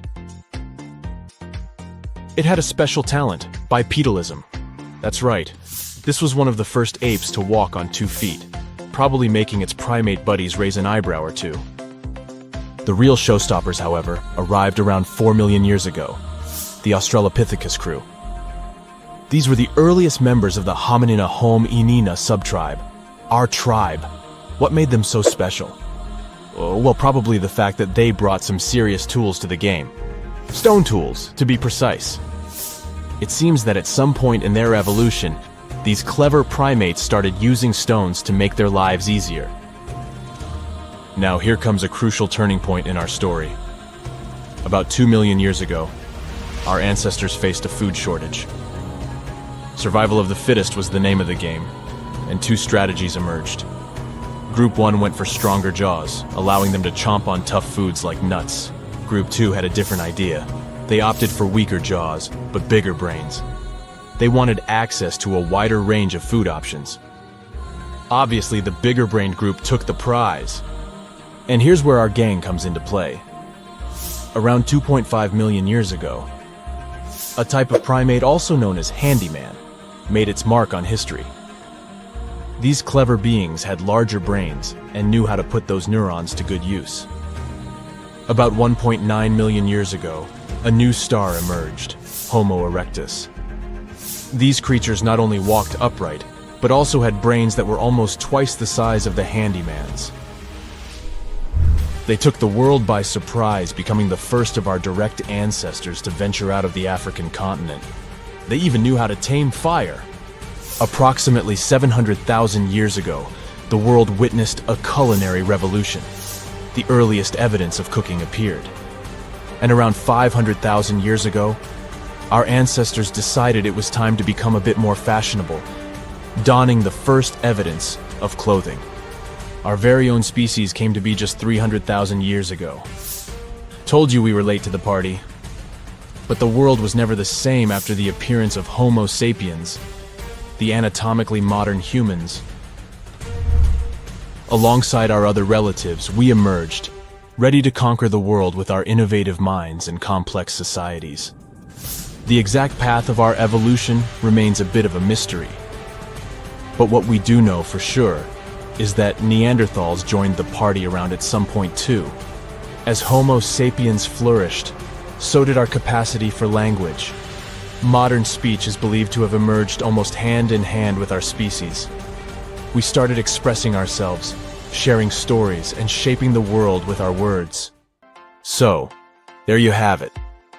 It took 13.8 billion years of cosmic history for humans to make their entrance. Think about it. 99.998% of the time since the Big Bang, we weren't even around. Our species, Homo sapiens, is the toddler of the Earth's family, existing for just the tiniest fraction of the universe's timeline.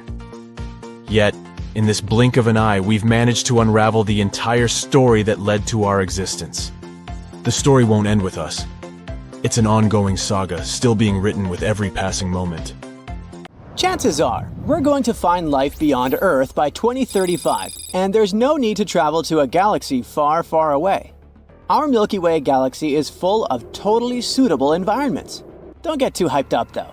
We're talking about microbes or chemical markers, not Hollywood-like green humanoids. Even so, when we finally find traces of life, it will change how we see our place in the universe. NASA's Kepler Space Telescope discovered something incredible. Almost every star has planets, and many of these planets might be habitable. Rocky planets like Earth and Mars are even more common in our galaxy than gas giants like Saturn and Jupiter. Also, we already know that our galaxy is very rich in water. There's water in interstellar clouds where stars and planets form, in the debris disks around other stars, in comets, just everywhere. What's really hard though is finding life itself. Ideally, to finally find it, we need to land on every single planet out there and literally check under each rock. But thanks to the newest research, we can at least narrow down the search to potentially habitable worlds. The James Webb Space Telescope, a super powerful telescope that was launched into space in 2021, is onto this. It checks the atmospheres of nearby super-Earths, rocky planets that are a bit bigger than Earth. It searches for life-related gases, chemicals that can only be produced by living things. And they already found some clues. For example, they detected signs of such a chemical on a planet called K2-18b. This planet is 120 light-years away, which is pretty close on a space scale. This planet is in the Goldilocks zone, which means a zone around the star where the temperatures are just right for liquid water to exist. It orbits a red dwarf star, the smallest type of star there is. Such stars are a bit fainter than our Sun. It will take about a year to check if these hints of life are real. If so, it would mean that life is much more common than we previously thought. But even if it's not, there are 10 more Goldilocks planets on their list to study. The James Webb Space Telescope is a very cool tool, but it has limits. It can't detect small Earth-like planets due to their size. To fix this, NASA plans to launch another tool, the Wide Field Infrared Survey Telescope. This one will be even better at spotting such planets and life-related chemicals. And also, we have the SETI project. SETI stands for Search for Extraterrestrial Intelligence. This project has been on a hunt for extraterrestrial creatures since the 1980s. They also believe that we'll find signs of life within the next 10 years. Not so long ago, they started a super big and cool project. It's called COSMIC, and it uses an array of radio telescopes in New Mexico. You might have seen those in the movie Contact. COSMIC allows scientists to listen to hundreds of thousands and potentially millions of star systems at the same time. If there are any interesting signals, scientists can check them right away, instead of waiting for weeks or even months. The signals themselves are often very sudden and short, but COSMIC can detect even the shortest ones that last nanoseconds. COSMIC can also help with other research, like studying mysterious and unexplained fast radio bursts, or even dark matter. This is the biggest and most powerful tool for searching for extraterrestrial life we've ever created. But it's not enough to just listen. Why don't we reach out ourselves? NASA has sent some signals into deep space. In 2002, their Deep Space Network sent a signal to the Pioneer 10 satellite. But there was an obstacle in the path. A white dwarf star, 27 light-years away from Earth. If there's a planet around this star, perhaps the signal reached them too. If there are any intelligent species there, we could receive a reply by 2029. The DSN keeps sending powerful transmissions into space. These signals will bump into 222 stars within the next 3 centuries. Maybe someday we'll receive a reply from somewhere far away. But why haven't we received a response yet? There are about 200 billion galaxies in the universe, each with around 100 billion stars. If just 1% of those stars had one planet, that's still 200 quintillion possible planets. And we can narrow it down even further. If the chance of them having life is 1 in a trillion, that would still leave us a few 100,000 planets. So, where is everyone? This is a famous question known as the Fermi paradox. The first possibility isn't that terrifying. It's possible that the universe is full of life, but this life isn't intelligent in our traditional sense.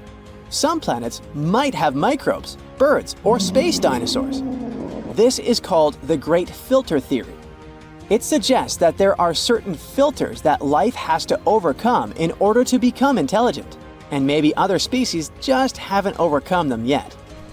Think about it. Life on Earth started in the ocean, then crawled onto land, diversified into many forms, went extinct in massive events 5 times, evolved again, and eventually led to humans. We built societies, developed healthcare, and only then started searching for another life. There's another idea called the Gaian bottleneck hypothesis, which suggests basically the same thing. While it might not be too hard for basic life to start, it's incredibly tough for that life to survive and thrive over long periods. Venus might have had oceans and Earth-like conditions too, but something went wrong. Its oceans boiled away because of a runaway greenhouse effect. Now it's sterile. Mars also had liquid water on its surface once, and both the Moon and Mercury had thick atmospheres for a short time. Meanwhile, Earth has had liquid water on its surface for almost its entire existence. It's super rare and remarkable for a planet to hold temperatures from 32 to 212 degrees Fahrenheit for millions of years. So, maybe it's a mistake to look for intelligent life, especially the one that uses the same technology as we do. It evolved under completely different conditions after all. That's also where the so-called Drake equation comes in. It's a formula that gives us a chance to calculate the potential of life becoming intelligent on a planet. To calculate the result, we need to know several variables: how many stars there are, how many of them have planets, the chance of these planets having life, and so on. Unfortunately, we don't know these numbers yet, and the result might be insignificant. But let's assume that there is at least one other intelligent species. Why haven't we met yet? There might be many reasons. Maybe they don't think we're interesting enough, or maybe the problem is with us. Perhaps we keep missing their signals, or maybe we missed the entire species itself. The universe is insanely huge and ancient. It's over 14 billion years old. If we compress Earth's entire evolutionary history into a 24-hour day, life starts at 4 a.m. Dinosaurs go extinct at 11:40 p.m. Human-like creatures appear 2 minutes before midnight. In this analogy, humans have existed for just 77 seconds, and our technology capable of detecting extraterrestrial life is even newer, less than a second. With such vast distances and time spans, the chances of us existing at the same time as other civilizations are slim. If their civilization lasted only a few millennia, we could easily miss them entirely. But that doesn't mean we should give up our search. Scientists were worried that Earth's radio signals had dimmed over time. But a recent study showed that it's actually the opposite. The numbers of our satellites keeps growing, and this makes our planet more detectable.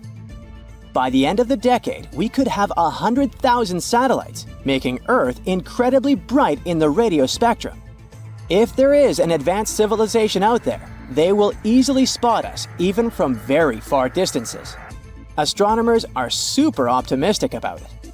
There's a high chance they'll find extraterrestrial creatures while you and I are still around. You're walking down the street.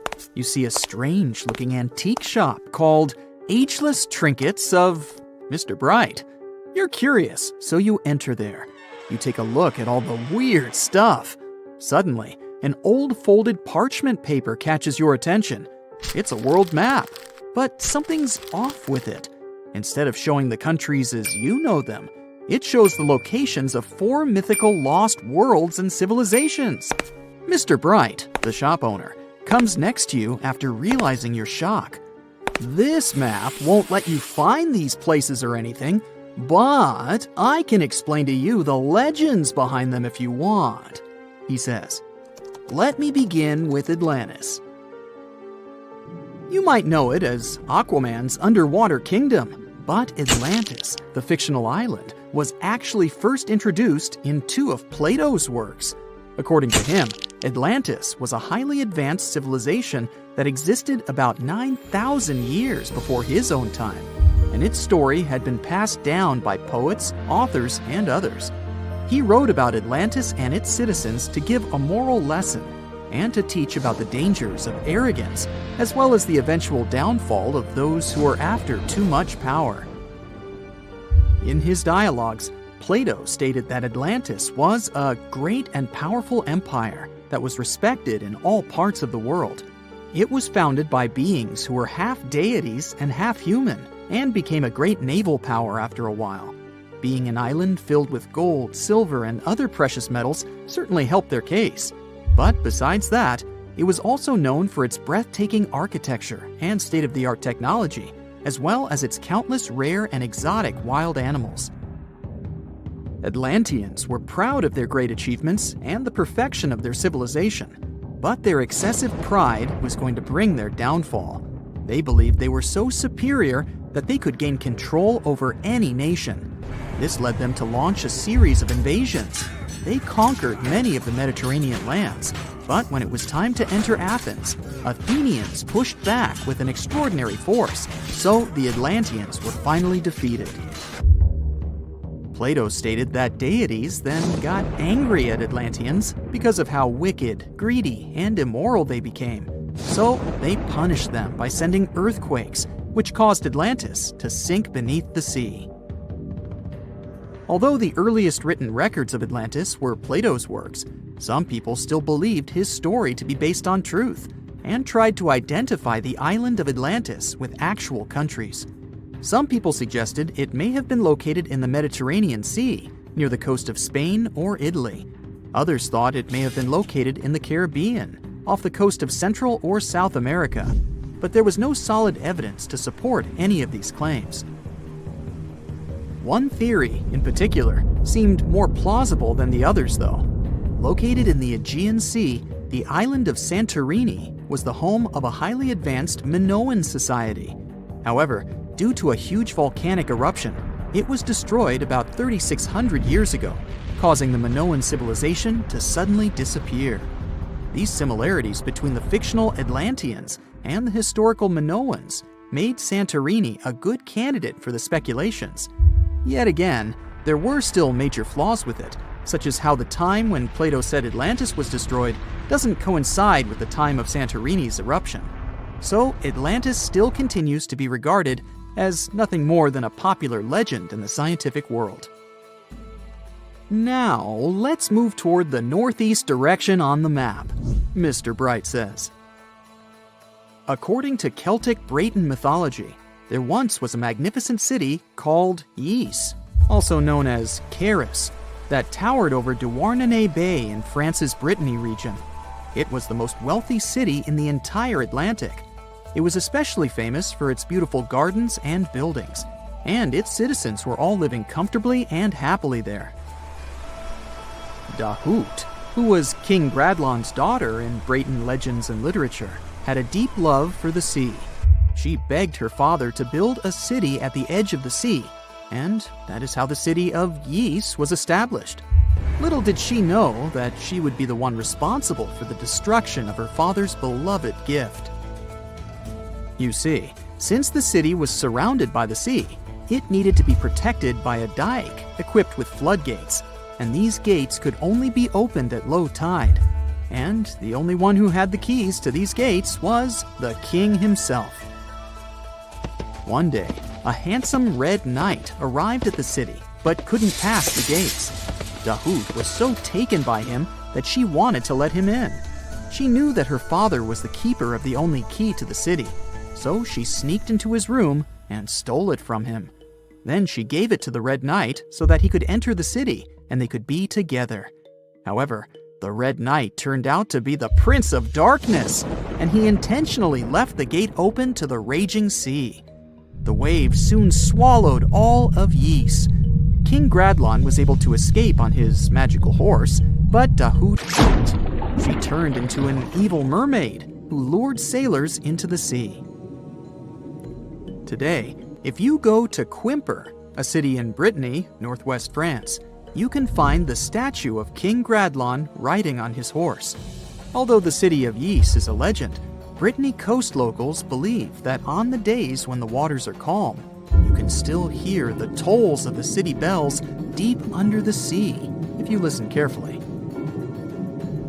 Mr. Bright then points at the Indian Ocean on the map and says, "Now, have you heard about Lemuria?"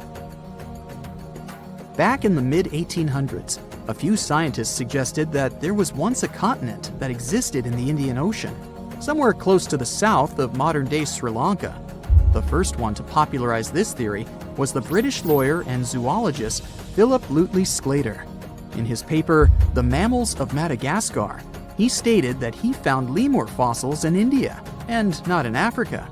However, this discovery was extremely shocking to him because of the fact that lemurs' original homeland, Madagascar, is much closer to Africa. He proposed that this was possible only if some larger continent connected the two once. He stated that this continent must have eventually sunk to the ocean floor. He then named it Lemuria, and hence the theory was born. People who came after Sclater took his theory a step further and thought that Lemuria was also the home of an extinct race of humans called Lemurians, who had 4 arms and enormous bodies, and were also the ancestors of modern-day humans, as well as lemurs. Of course, as new scientific discoveries were made on plate tectonics, evolution, and the study of DNA, the theories regarding the fictional continent called Lemuria were debunked. The last fictional land on the map is Agartha, Mr. Bright says. Taking its roots from Eastern mysticism, one legend says there's a kingdom called Agartha that is located deep beneath the surface of the earth. It's where all 4 corners of the world are connected by paths and tunnels. It is said that there's a secret entrance into Agartha hidden in the Gobi Desert, and it's built by Agarthans themselves using advanced technology that can't be detected by us, the surface folks. According to some beliefs, Agartha exists to counterbalance the energies of those who live above the surface. While we live in a state of rush and heightened emotions, this world beneath us is the total opposite. Some even say that those who escaped Atlantis fled here to continue their lives inside the Earth's core. And yet, others think it's actually a land that's crawling with all kinds of monsters. But there's no need to be scared, since modern science proved Earth's core is not actually hollow and is a solid hot iron ball. So you can cancel your journey plans to the center of the Earth if you've made any. Thanks, Mr. Bright. Now, think about the vastness of the universe. Our galaxy contains between 100 and 400 billion stars. Many of them can potentially host planets. Many of those planets might have water in them and be capable of supporting life. And this is just the Milky Way alone. What's the likelihood of other intelligent civilizations existing out there? Well, there's a famous formula called the Drake equation. It's a mathematical tool to guess how many civilizations from outer space might be able to talk to us in our Milky Way galaxy. It was made by a scientist named Frank Drake in 1961. Here are the variables in it. N is the number of civilizations we could potentially talk to in our galaxy. R star is how fast new stars are born in our galaxy. F sub p is the fraction of stars with planets around them. N sub e is the average number of planets around each star that could support life. F sub L is the fraction of those planets where life might actually start. F sub I is the fraction of planets with life that could become smart civilizations. F sub C is the fraction of smart civilizations that send signals into space. And L is how long those civilizations keep sending signals. Of course, we won't get an exact number like this. It's more like an educated guess, and we don't have any answer to that. But based on at least some information we know, there might be around 100 million worlds where life should have evolved. But if that's the case, then why haven't we met or heard from anyone? This is called the Fermi paradox. It's named after the famous physicist Enrico Fermi. He asked a simple but very important question. Where is everybody? Our universe should be filled with chatty extraterrestrial beings, advanced civilizations, and spaceships zipping around. Yet, when we look up at the night sky or listen with our radio telescopes and antennas, it's eerily quiet. All we get is the so-called Great Silence of the universe. Scientists from Oxford University's Future of Humanity Institute are trying to answer this question. And they're not the only ones. A group called METI, for Messaging Extraterrestrial Intelligence, organized a workshop in Paris in 2019 to explore this mystery. The workshop brought together experts from various fields, like astrophysics, biology, psychology, and so on. One of the ideas discussed is called the zoo hypothesis. It suggests that perhaps other civilizations do exist, but they're simply not broadcasting their presence. Maybe they know that making direct contact with us could be risky for both sides. So they're intentionally avoiding us, because they're watching us like observing a zoo. They could be using advanced technology we can't detect. There are also some optimistic explanations, like time delays. Space, as you know, is unimaginably big. The time it takes for signals or information to travel across the universe is enormous. It's possible that other civilizations exist, but their signals haven't reached us yet, or ours haven't reached them. But some explanations aren't very optimistic. Like, some scientists think Earth might really be unique. Maybe the conditions that led to life and intelligent beings are so incredibly rare that there are no other planets like ours. Scientists point out that there are many planets similar to Earth, and some are much older. This means there should be plenty of planets where life could evolve. Recent research also suggests that life might be way more resilient than we thought. And, well, while it increases the amount of life existing out there, it also increases the chances that intelligent life doesn't last very long. It might destroy itself before it can spread to other parts of the universe. This is a concerning idea for the future of humanity. The researchers also considered that many planets might be at a similar stage in their development. That's why it's hard for them to explore the universe at the same time. But even they agreed that this explanation is way too far-fetched. And finally, one of the big potential explanations is called the Great Filter. This idea was suggested in the 1990s by Robin Hanson. It says that for life to develop and become advanced like us, it has to overcome some really tough challenges. First of all, the planet itself should have a good stable star and good enough conditions on it. Then life has to start on that planet. These life forms need to be able to reproduce using things like DNA. Simple cells must evolve into more complex cells. More complex organisms with multiple cells must develop. And eventually, these organisms must figure out how to reproduce, which increases genetic diversity. And finally, these organisms must be smart enough to use tools, create, and explore things. Finally, they should colonize other planets and star systems without destroying themselves. And maybe one of these stages is so incredibly hard that most civilizations don't make it past that point. This challenge could be something like developing intelligence in the first place, or it might be the struggle to avoid self-destruction. So, perhaps life isn't rare at all, but most of it doesn't go beyond simple tiny organisms like bacteria. Even if the universe is full of bacteria, they don't become advanced enough to build spaceships. The Great Filter might also be something from outside, like a huge asteroid crashing into a planet, a dangerous burst of gamma rays, or a massive star going supernova. These events could destroy life on any planet, no matter how advanced they are. So, if we've already passed this challenge, it means we could be the only ones in the universe and we can explore it. But if we suddenly hear from a super advanced civilization, it could mean the hard part of the challenge is still ahead of us. Now, the Fermi paradox focuses on intelligent civilizations. It just implies that there should be civilizations more advanced than us, or at least as intelligent as us. But if you think about it, why should extraterrestrial life be similar to ours at all? It might be completely different for many important reasons. Life elsewhere might have developed under completely unique conditions. This could lead to forms of intelligence and consciousness very unlike our own.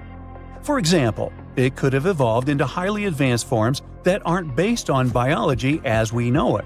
These beings could exist as energy-based entities, silicon-based life forms, or even as a hive mind.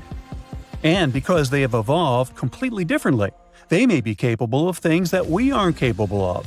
For example, we can't see the entire light spectrum. Our eyes also can't perceive cool things like dark matter. But who knows what the vision of extraterrestrial beings may be capable of? Their abilities might even extend beyond our three-dimensional perception. They might be able to perceive and interact with higher dimensions, which is why they could have unique, interesting insights into the nature of our world. Or maybe they've learned to think outside of time, like in the movie Arrival. For us, we still haven't met them, but for extraterrestrial beings themselves, the concept of time doesn't exist at all. They're simultaneously in the past, present, and future. For humans, something like this is hard to even imagine. Plus, even on Earth, we don't fully grasp how consciousness works or why it exists. We're not even sure when exactly we became conscious. So even if we do encounter extraterrestrial life, it will be hard for us to understand them or communicate with them. We think that they might have entirely different language systems, symbols, and so on, but they might not even have any communication systems at all. As you can see, the possibilities are endless. Evolution is a process that can go in many different directions. It's possible that extraterrestrial life developed in ways we can't easily understand or even imagine. These things are intriguing to think about. There are still no easy answers. The Fermi paradox remains one of the most exciting and mystery questions in science. Scientists continue to explore these mysteries through a multidisciplinary approach. They're hoping to find clues that could lead to breakthroughs in our understanding of alien intelligence. And until we find a definitive answer, we can keep sparking our curiosity and imagination. There you are, trekking across a desert on foot. It's hot, you're terribly thirsty, and now you gotta walk around this stupid wall. Wait, a wall in the middle of a sandy, lifeless nowhere? Exactly, a wall in the northern Saudi desert. Archaeologists have just made a super exciting discovery, and what they found was not just a single wall. No, it was a whole ancient walled city that might date back to 2400 BCE. They think this place was home to around 500 people and could have been used for 1,000 years. This discovery is groundbreaking. It means that the area could have been way more advanced than anyone expected. This city was well organized, with different zones for living, towers and strong walls for protection, and different sections for all kinds of daily life.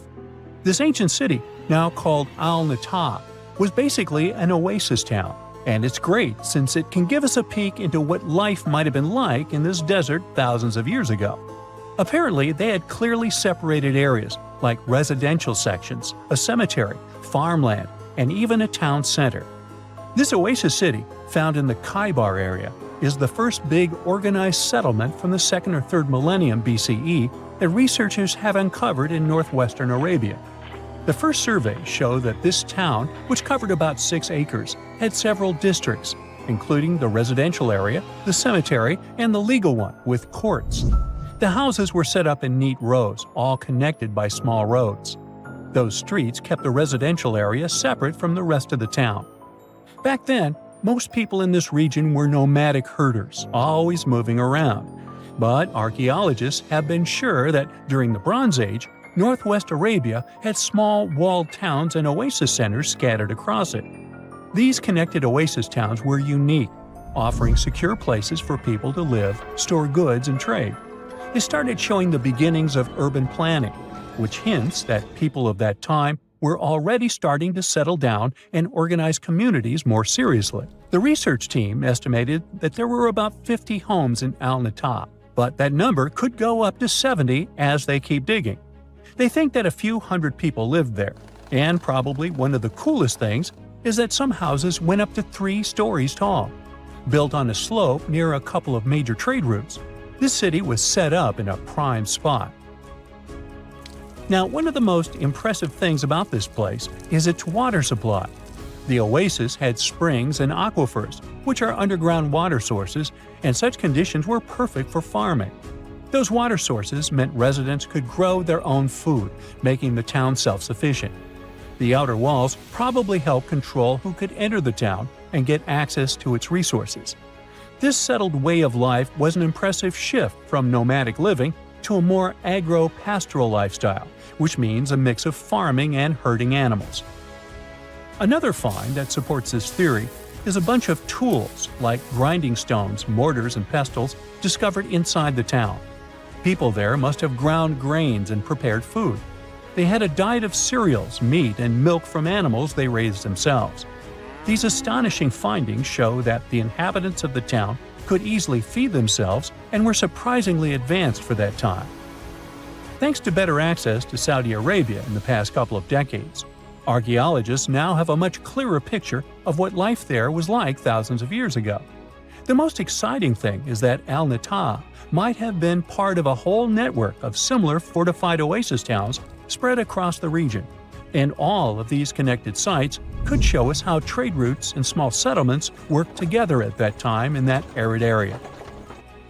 Now, at the same time, this recent discovery isn't the only one that has the scientific world buzzing with excitement. How about we visit Egypt and see for ourselves? After all, archaeologists have just found a stash of ancient Egyptian and Greek treasure underwater. They were exploring the lost city of Thonis Heraklion off the coast of Egypt, which sank more than 1,000 years ago. This city was legendary, and nobody even knew where it was until it was rediscovered in 2000. Now they're uncovering more and more, and on this dive, they found a pile of gold and silver treasures. Those were probably used in rituals to bless Egyptian pharaohs when they took the throne. The researchers even found an ancient Greek temple dedicated to Aphrodite and some super old Greek weapons. Frank Gaudio, the lead archaeologist, said it was astonishing that those delicate objects had survived the disaster that brought the city down. Back in its prime, Thonis Heraklion was one of the biggest port cities in the Mediterranean. It was a huge center of social life and was the main entry point for ships from Greece coming into Egypt. But tragically, due to rising waters, earthquakes, and a catastrophic tidal wave, the soil underneath the city literally turned into mush, and then the entire city sank into the Mediterranean. It was forgotten until Gaudio's team found it in 2000. Since then, they've been uncovering new parts of the city and piecing together its history little by little. If a lost underwater city doesn't seem impressive enough, we can travel to the Amazon. The discovery made there is truly mind-boggling. For centuries, people have talked about lost cities deep in the Amazon, like El Dorado, that mythical city of gold that lured Spanish explorers into the jungle. A lot of them never came back. Then, in the 1900s, a British explorer named Percy Fawcett went searching for what he called the lost city of Z, and he too disappeared. But now, finally, scientists have actually found proof that those lost cities in the Amazon were real all along. A team of scientists use a tech called LiDAR, which basically allows you to see through thick jungle from above by bouncing light beams off the ground. They flew over the jungle in Bolivia in a helicopter about 650 feet up and mapped out those hidden ancient cities. What they found were ruins of a huge urban settlement built by the Kasarabi people who lived there from 500 to 1400 CE. And it wasn't just a couple of buildings here and there. No, the LiDAR maps revealed massive urban centers, pyramids, platforms, roads, canals, and causeways, all carefully laid out. Turns out the Amazon wasn't just an untouched jungle. It was once home to big, complex cities. A scientist from the German Archaeological Institute explained that Europeans had long ignored the possibility of ancient Amazonian cities, but the LiDAR maps showed they were wrong. The new maps have revealed 26 sites, including 11 that no one even knew existed. Researchers have discovered two main city sites, Landivar and Kotoka.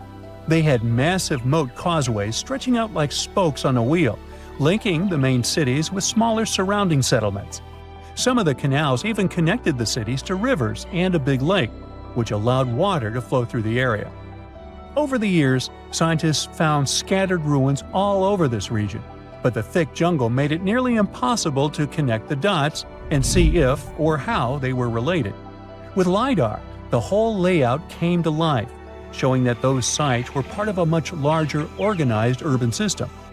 It's now also clear that the sites had a greater meaning, since everything is lined up in a way that could be symbolic of the spiritual beliefs of the inhabitants. The Kasarabi culture isn't as famous as the Maya, but they had a thriving society in an area that faced huge challenges, like yearly flooding. And although the nearby Andes had their own monumental sites, the Kasarabi were doing something absolutely unique. They even had reservoirs to store water, which suggests they might have been dealing with occasional droughts, which is pretty unusual for the Amazon. Actually, those terrible droughts could be why the Kasarabi eventually left their cities around 1400 CE. Humans invest a lot of time and money exploring the unknown. First outer space, then the ocean floor. But there's another frontier we're trying to conquer. Scientists call it the deep frontier. I'm talking about how far down to the Earth's core we've made it so far. During the 60s, humans tried digging the deepest man-made hole on Earth. This took us deep into the Arctic Circle. What later became known as the super deep borehole is also the deepest artificial point on Earth, reaching the depth of 40,230 feet. It took 20 years to drill this far into the Earth's crust, and researchers say this is only about 1/3 of the way through to the mantle. Here's a quick anatomy of our planet. If the Earth is like an onion, the crust is like the thick skin of this onion. This part is only 25 miles thick. Beyond this is the 1,800-mile deep mantle. And after that, right at the center of the Earth is the core, which is made up of 2 layers, inner and outer. Now, can you guess where on the planet the crust is at its thinnest? On the ocean floor. When American scientists understood that, they started drilling holes on the seabed. This gave way to Project Mohole. It began in 1961, but their technology to drill deep holes on the ocean was really bad. They had to improvise. They installed a system of propellers along the sides of their drill ship to keep it steady over the hole. The main challenge was to drill as vertically as possible. Otherwise, that deep hole would look more like a deep maze. Both the Kola Super Deep Borehole project and the Project Mohole came to an official stop in the years that followed. But hey, humans have built some pretty deep stuff underground. In 1963, a Turkish man took a swing with his sledgehammer to improve his basement and discovered a tunnel. That tunnel entrance led to more openings that connected a multitude of halls and chambers. He didn't know it, but he had discovered Deringoyu. This once lost city was up to 18 stories tall and 200 feet deep.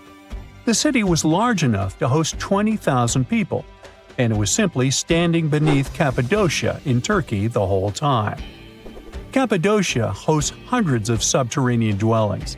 40 of these underground cities are at least 2 stories high, but none of them are as huge as Deringoyu. There's not a lot of historical accounts of how Deringoyu was born. Some speculate that the oldest part of the complex was dug about 2000 BCE by the Hittites. The Hittites were an Indo-European civilization who formed one of the first major civilizations of the Bronze Age in West Asia. Scholars think they built this underground city to protect themselves from invasion. Others think it was actually the Christians who built the city in the 1st century CE. They speculate that it could have been constructed to protect people from the intense temperature variations, extreme heat in summer and freezing cold in winter. Geographically, the terrain under Cappadocia is great for building. The rocks are soft, which makes tunneling easier. For that same reason, opening large caves underground is fragile. That's why most chambers have pillars that support them. On the bright side, and we are, none of the floors at Deringoyu have ever collapsed. The builders of Deringoyu thought of everything. The city was shut off from the world by huge rocks that hid its entrance. It was ventilated by a total of more than 15,000 shafts, around 10 centimeters wide. This way, they guaranteed enough breathing air in the upper levels in a way that they ended up being used as the living and sleeping quarters. The lower levels of this impressive maze were mainly used for storage. But honestly, they had it all. A room for a wine press, for domestic animals, small religious buildings. They certainly didn't spare any efforts to make that underground city as complete as an above-ground one. Now, speaking of impressive underground stuff, Switzerland has the longest tunnel in the world, built here on the Swiss Alps. This absurdly huge tunnel was built over 8,000 feet below the surface. Check this out. This is what the Gotthard-based tunnel looks like. The first idea to build the tunnel was put forward as early as 1947, but construction only officially began in 1999. It took them years to approve the project and then scout for the perfect location. Even so, the 73 different rock types that compose Massif turned the construction into a real challenge. Some of the rocks were as hard as granite, and others were as soft as sandstone. This meant they needed different approaches and equipment so the whole thing wouldn't crumble down. Overall, they had to excavate about 28 million metric tons of rock to make way for the tunnel. There were many other challenges to build that far into the earth. The deeper into the mountain they got, the hotter the temperatures were. Since there's no natural ventilation, temperatures would get as high as 115 degrees Fahrenheit, making it really hard for workers to endure. The tunnel stretches for 35 miles from one end to the other. During the construction, workers had to use 4 massive tunnel boring machines, aka moles, to penetrate through the massif. Each of these moles was around 1,400 feet long. But that was one of the best things they could do, since these machines limit the disturbance to the surrounding ground and help to produce a smooth tunnel wall. You'd never guess that the world's deepest basement belongs to the Sydney Opera House in Australia. The building goes as deep underground as it grows above ground. But this basement isn't just the Opera House's foundation, it's a parking lot. This unique parking garage penetrates 120 feet underground, or 12 stories deep, while most car parks are only 4 or 5 stories deep. But that's not all that makes it unique. You see, if they decided to build a normal rectangular parking space, this would end up eliminating a bunch of possible parking spaces. And since they wanted to maximize the space they had available, they had to come up with some superb structure. First, they opened up a man-made cavern to make that dream possible. Then they had to come up with a design. That's what led to the donut-shaped cavern, or what engineers call a double helix. This design shocked the engineering community for its innovative approach. But hey, it worked. Today, there is space for over 1,000 cars down there, which seems about right for an opera house. Let's wow once again real quick. Some underground structures may take up to an hour to reach. Take this gold mine in South Africa that lies around 2.5 miles below the surface. Yeah, you may think, hey, it's just a couple of miles, why does it take an hour to get there? But the conditions are hard and it's not for the weak. But Milan Ladina, an Ecuadorian runner, even completed a half marathon there, despite temperatures reaching 104 degrees Fahrenheit, high humidity at 80%, and an atmospheric pressure of 1.4, comparable to what divers experience 5 meters under the sea. Yikes. So, we might be getting closer to finding a massive icy planet beyond Neptune's orbit. Sorry Pluto, still not you. Recently, some universe mapping using data from a telescope in Hawaii eliminated about 78% of the possible locations for this mysterious Waldo from space. Some people call it Planet 9, while others prefer Planet X. Either way, it's been causing controversy since its existence was first proposed, and that is mainly because no study so far can answer the big question: does it really exist? If discovered, Planet 9 would rank as the 5th largest planet in our solar system, with a mass 10 times that of Earth. It's also theorized to be gaseous, like Uranus. The initial study on Planet 9, dating back to 2016, suggests that this colossal new planet orbits the Sun 29 times farther out than Neptune, which sits at about 2.8 billion miles. As a result, the Planet 9 would take between 10,000 and 20,000 years to complete a single orbit around the Sun. If confirmed, this yet-to-be-understood world would dominate a region larger than any other known planet in our cosmic neighborhood. These are all intriguing hypotheses, but without a single piece of evidence or observation to back them up. Before dismissing this as a wild guess, it is important to note that these researchers relied on complex mathematical modeling and computer simulations to speculate about the planet's characteristics, because that's what they do. The hypothetical presence of this planet would explain various mysterious features located beyond Neptune. We are specifically talking about the Kuiper Belt, a huge donut-shaped region filled with icy debris left over from the formation of the solar system, including comets and dwarf planets like Pluto. What happens is that the 6 farthest objects in the Kuiper Belt exhibit elliptical orbits that are all oriented in a similar direction within physical space and tilted approximately 30 degrees downward relative to the orbital plane of our 8 known planets. What's strange here is that, despite their distinct orbital velocities around the solar system, they maintain this alignment. The likelihood of such alignment occurring randomly is extremely low, around 0.007%. So, here comes Planet 9, a hypothetical massive celestial body that offers a plausible explanation for this strange phenomenon, potentially exerting gravitational influence to shape these orbits.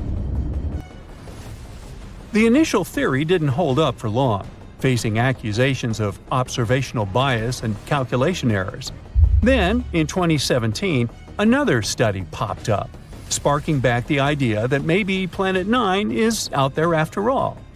This time, Spanish astronomers tried a novel approach, focusing on observing extreme trans-Neptunian objects. These celestial bodies orbit the Sun in highly stretched elliptical paths, with average distances exceeding 13 billion miles. The research suggests that the distances between these objects' nodes and the Sun might provide clues to Planet 9's location. You see, these nodes are the points where a celestial body's orbit intersects the solar system's plane. When these objects reach these points, they're more likely to interact with other solar system bodies, potentially causing significant changes in their orbits or even collisions. So, if the trajectory of these extreme trans-Neptunian objects remains stable, everything's fine. But if it's not, well, that's a sign that something else, something big, is messing with their path. And that's exactly what the research found. There is something unseen out there, throwing these objects off course. And that something could be a planet chilling at a distance between 300 to 400 times farther from the Sun than Earth. To this day, the study of the extreme trans-Neptunian objects is the strongest evidence we've got for Planet 9's existence. And if you're still not convinced by this theory, know that strange motions like these have led to planetary discoveries before. Neptune, for instance, was spotted because Uranus's motion didn't quite agree with the predictions of Newtonian gravity. But the deflection of its orbit could be explained if it was caused by a pull of an undiscovered planet. And just like that, we discovered Neptune. Now, the year is 2021, and there's all this buzz about Planet 9 again.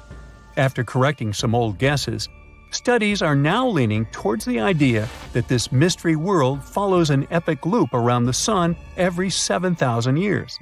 That is massive news, because it means this planet might be closer than we ever thought, making it easier for our telescopes to spot it. The paper also suggests there is a whopping 99% chance that the funky orbits of these distant objects are all because of this unseen planet, not just some cosmic coincidence. Now, the odds of this whole situation being a fluke are down to a 1 in 250 chance, which is much better than the 1 in 10,000 chance back in 2016. All these optimistic numbers have brought us to where we are today, keeping our hopes and working on better equipment to continue the mission of spotting Planet 9. As mentioned earlier, researchers in Hawaii created some kind of treasure map utilizing the Panoramic Survey Telescope and Rapid Response System to eliminate 78% of its locations. This is great news, considering how challenging it is to find a planet-sized needle in a cosmic haystack. But unfortunately, Planet 9's presence remains a ghost in the dark outer reaches of our solar system. Enthusiasts are still convinced of its existence and believe it is only a matter of time before we celebrate the discovery of Earth's new cosmic cousin. They're putting their hopes on the Vera C. Rubin Observatory, which is currently under construction in Chile and is scheduled to begin science operations in late 2025. Over the course of 10 years, this observatory will scan the entire southern hemisphere sky every few nights with a 27-foot, fast-moving telescope equipped with the largest digital camera in the world. The idea is to catalog everything in the solar system, reaching out to and beyond Neptune, and tracking the movements of millions of celestial objects, including space junk, asteroids, comets, and stars. If Planet 9 is indeed out there, this next-generation telescope could be the one to find it. The existence of this mysterious planet is far from being universally accepted in the scientific community.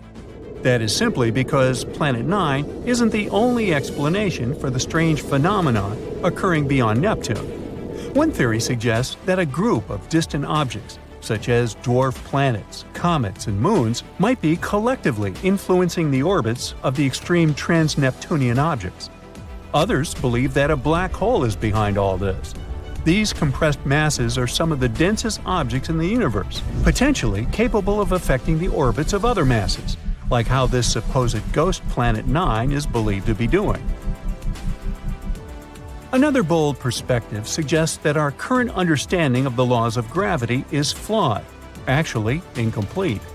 This theory, known as modified Newtonian dynamics, proposes that these distant icy objects exhibit strange behavior not due to influence from another planet, but rather because the immense gravitational field of the Milky Way is influencing them. However, even supporters of this theory acknowledge that it is too early to draw firm conclusions, and much more extensive research is still required. While we continue our relentless hunt for Planet 9, some astronomers have taken it a step further, suggesting the existence of a hypothetical Planet 10. This world has a mass and size like that of Mars or Earth and is located on the edges of the Kuiper Belt. But the thing is, if this alleged Planet 10 is indeed as small as scientists believe, it might not have enough gravity to clear its orbit of debris. And that is pretty similar to what happens with Pluto, being one of the reasons why it got into trouble back in 2006. So yeah, it's better not to get too excited. This supposed Planet 10 might end up classified as another dwarf planet. For thousands of years, people knew only about the planets Mercury, Venus, Mars, Jupiter, and Saturn, which they could see using simple telescopes, or even by the naked eye if conditions were good. But in the late 18th century, a famous astronomer named Sir William Herschel discovered a new planet that was icy blue in color. At first, people thought it was a star, but later they realized it was a planet. Today, we know it as Uranus, a planet that's more than 19 times farther away from the Sun than Earth. It's so far away that it takes Uranus 84 years to complete one trip around the Sun. This astronomer also discovered many other interesting things in space, like double stars and nebulae. In the mid-1800s, scientists noticed something pulled Uranus and strangely tugged its orbit. They thought there must be another planet out there, and they used math to predict where it would be. Finally, in 1846, they found Neptune using a telescope. It was too faint to see with the naked eye because it was too far away from the Sun. It was all so exciting. Who knows how many other planets could be there, lurking in the darkness of our solar system? Back in the mid-1800s, astronomers noticed something unusual was happening in the sky. A small rocky planet named Mercury was behaving strangely. It didn't follow the predictable orbit that was expected of it. One of the astronomers was a brilliant French scientist named Urbain Le Verrier. He came up with a theory that there could be another planet in our solar system no one had yet discovered. It would be located somewhere between Mercury and the Sun.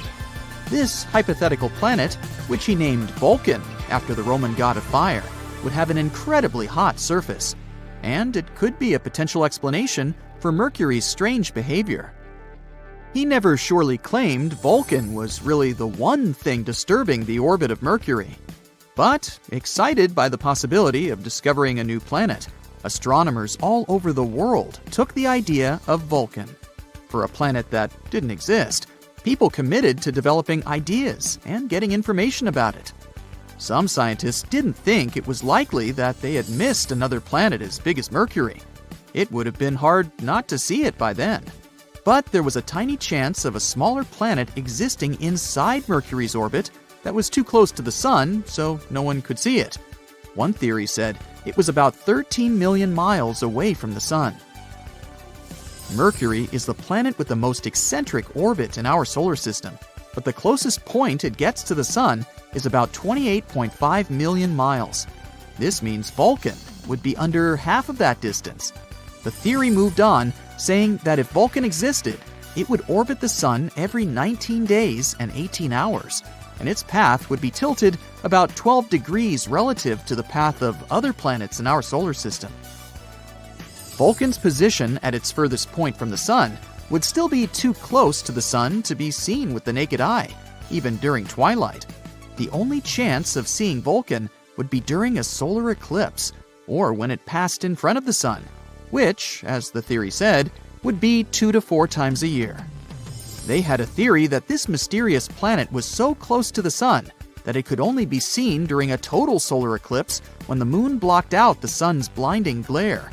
So, every time there was an eclipse, scientists would peer at the Sun, hoping to catch a glimpse of Vulcan. They were trying really hard, but no matter what, they couldn't find this mysterious planet. Some astronomers claim to have spotted it during eclipses, but no one could ever confirm or find evidence for that. The theory of Vulcan was left waiting for some better times. Einstein had a different idea. You know about his theory of general relativity, right?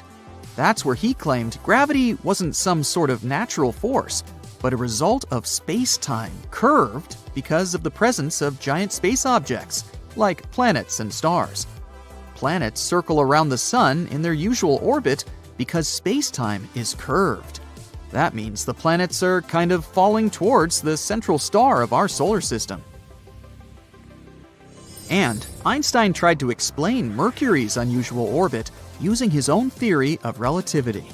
Unlike the other planets in our solar system, Mercury's orbit wasn't that circular. Instead, it seemed to wobble slightly, as if there was an invisible force pulling it away. Einstein said this could be happening because the massive gravity of our Sun was actually curving the fabric of space-time around it. He claimed it's possible this changed Mercury's orbit a little bit. It took the scientific community a while to test this theory, but it eventually seemed like the most plausible explanation. Even though Einstein's theory gave us a more elegant explanation for Mercury's strange orbit, some scientists were still holding out hope for Vulcan. It was especially hard to let go of the idea of Vulcan because Mercury is also the planet that's really hard to see from where we're standing. But later, more and more scientists started accepting Einstein's theory above their imagination, and they would observe a total solar eclipse specifically to test Einstein's theory of relativity, not because of Vulcan. And Vulcan is not the only hypothetical planet everyone was talking about. In the newer age, some believe there could be a mysterious planet lurking in the outer part of our solar system, but this one is more likely to exist. No one has seen it directly yet, but computer simulations show this so-called Planet 9, or Planet X, is probably somewhere there beyond Neptune. Neptune and Planet X could be similar in size. Planet X could be 10 times more massive than Earth and circles around our Sun in an elongated shape, which is on average 20 times farther from the Sun than Neptune. A year there may last between 10,000 to 20,000 Earth years. By comparison, a year on Neptune lasts 165 Earth years. Something this big moving out there beyond Neptune could explain the unusual orbits of smaller objects in the Kuiper Belt. The Kuiper Belt is the area of our solar system beyond Neptune and where it orbits. And there are most likely many asteroids, comets, and some other smaller bodies there, mostly made of ice. There was another hypothetical planet called Nibiru. Remember those rumors that the world could end back in 2012? One of the popular scenarios was Nibiru, which some claimed would hit our home planet at the end of the year. Of course, nothing happened. We're still here, all set and good, but the idea of Nibiru seemed interesting. Stories started in the 1970s when a man named Zecharia Sitchin mentioned Nibiru in his book, The 12th Planet, claiming it orbits the Sun every 3,600 years. But there's no chance a planet with such an eccentric orbit wouldn't disrupt other planets in our solar system with its gravity. And if it was really coming that close to Earth in 2012, we were supposed to be able to see it with the naked eye. Some simple calculations showed Nibiru would have been nearly as bright as Mars at its dimmest, and brighter than the faintest stars you see from a city. Oh well, maybe we'll have more luck in the next 3,500 and something years. In 2011, a comet named Elenin appeared that many people thought could be Nibiru. But when you're looking at comets and planets through a telescope, you see they appear differently. A comet has a coma, which is a gas atmosphere, together with a tail, something a planet doesn't have. Plus, this comet didn't slam into the Earth. It came too close to our Sun and fell apart. The leftover pieces will continue moving on their way to the outer solar system for the next 12,000 years. Very recently, astronomers have found 3 potential super-Earth planets orbiting a somewhat close orange dwarf star. The term super-Earth is used to describe a planet beyond the solar system with a mass higher than that of Earth, but below those of the ice giants of the solar system, Uranus and Neptune. An international team of researchers, led by Dr. Shweta Dalal from the University of Exeter, found that the exoplanets were orbiting star HD 48498, which is located around 55 light-years away from Earth. The planets travel around their star in 7, 38, and 151 Earth days, respectively. The study describing these findings appeared in the journal MINRAS on the 24th of June, 2024.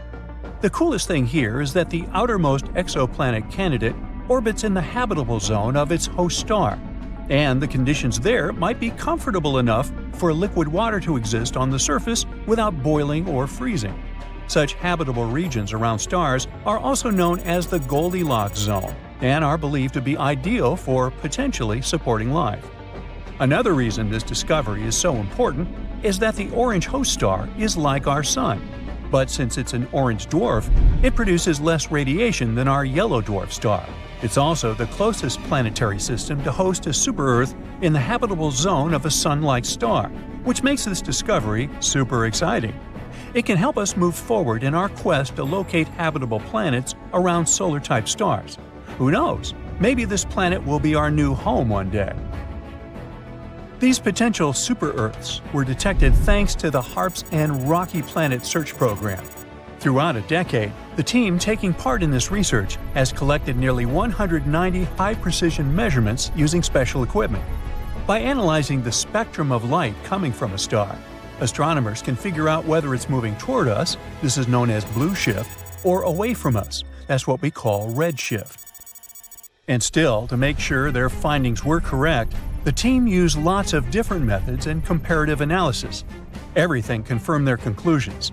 There indeed are 3 planetary candidates with minimum masses ranging from 5 to 11 times the mass of our home planet. The team also believes that the proximity of the star, together with the outermost planet's favorable orbit, can make this system a great target for future studies. Hopefully, further research will open doors for our understanding of planetary systems and the potential of life outside our solar system.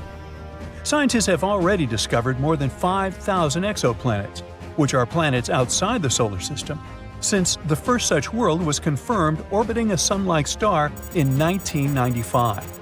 To find those distant planets, astronomers used different equipment, like NASA's Kepler Space Telescope, launched in 2009, Its mission was to find as many Earth-like planets dwelling in the Milky Way galaxy as possible. But it's not the only instrument used for searching exoplanets. Anyway, now let's look at the most exciting and promising of these worlds. Gliese 667 cc is a mere 22 light-years from Earth. But even though it seems close, it's still around 129 trillion miles away from us. The planet itself is around 3.8 times as massive as Earth and completes one orbit around its host star within 28 days. In other words, a year on that Earth-like planet is 13 times shorter than a year on our planet. Luckily, the star is a cool red dwarf, so the exoplanet most likely lies in its habitable zone. But there's still a chance that this world might be regularly baked by the flares coming from its parent star, which is not cool on many different levels. Kepler 22b is way further away than the previous world, more than 600 light-years away from our planet. It was the very first Kepler planet found in the habitable zone of its star. This world is larger than Earth. It's about 2.4 times our planet size. Sadly, we still don't know whether this planet is rocky, liquid, or gaseous. The orbit of Kepler 22b is similar to Earth's. It takes the planet 290 days to orbit its G-class star, which is kind of like our Sun. But this star is smaller and colder than ours. Another Kepler planet, this time it's Kepler 69c. It lies a whopping 2,700 light-years away from us. This world is also almost 70% larger than Earth. Researchers know nothing about its composition, but they found out that the planet needs 240 days to complete one orbit. This makes its position in its system like that of Venus in our solar system. At the same time, this world might be more habitable than Venus since its host star is a bit less luminous, 80% of our Sun. TOI 733b is a recently discovered world. It was found in 2023. It's out there, 245 light-years away from Earth, and needs just 4.9 Earth days to complete an orbit around its star. But the coolest thing about this planet is that it might have a massive ocean. According to scientists, the planet is likely to be completely covered with water. Does that mean there could be life on the super-Earth? Time will tell. GJ 1214b is located 48 light-years from Earth. This planet is a super-Earth, almost 3 times bigger in diameter and 8 times heavier than our home. It orbits around its red dwarf star faster than you can binge-watch your favorite series, finishing a complete loop every 38 hours. But it's not just the planet's size or orbit that's out of this world. It's pretty hot out there, with mind-melting 450 degrees Fahrenheit. But the coolest thing is that this planet is practically drowning in water. The sizzling temperatures and crazy high pressures on JG 1214b create some cool materials like hot ice and superfluid water. Superfluidity is something that happens in liquid helium when it's almost as cold as it can get. On Earth, water totally missed the memo about being superfluid because it needs ridiculously low temperatures and off-the-chart pressures to pull off that trick. Still, there's not much use in superfluid water. Even if you try it, you'll just get dehydrated. The super-Earth that's closest to us was discovered in 2016, and it's called Proxima Centauri b. It's located a mere 4 light-years away from Earth and has a mass remarkably similar to that of our planet. A year on Proxima Centauri b is short. It only takes the planet 11.2 days to complete a circle around its central star. Scientists discovered this world after they noticed that its parent star was slightly wobbling. They hadn't been sure what exactly had been happening there until they realized Proxima Centauri b's gravity probably produced pulls and tugs that caused these wobbles. Although the exoplanet is traveling in the habitable zone of its star, Proxima Centauri, it is exposed to extreme ultraviolet radiation, all because it lies very close to its parent star. Also, none of the telescopes that are currently working and exploring exoplanets are positioned well enough to capture the light from the atmosphere of this super-Earth. Most things there are still a mystery to us, even though we're talking about a planet that's really close. Super-Earth TOI 715b orbits a red dwarf, a star smaller and cooler than our Sun. At the moment, such stars remain prime candidates for finding habitable planets orbiting them. Those miniature rocky worlds have far closer orbits than those circling around stars like our Sun. But since red dwarfs are small and cool, the planets don't risk anything when crowding closer. They're still safely within a star's habitable zone. Experts say that TOI 715b might have once had an atmosphere thicker than that of Neptune, and now the planet could be in a transition state where it's losing its atmosphere. To confirm this suspicion, scientists need to do more research, and they might finally learn whether this planet is a watery terrestrial planet. We've discovered Kepler-22b, a small exoplanet in the Cygnus constellation. Seems like nothing important, right? But it's actually a big deal. This is the first planet located in the habitable zone that was found by the Kepler telescope. In other words, there may be water on this planet, and if there's water, there may be life.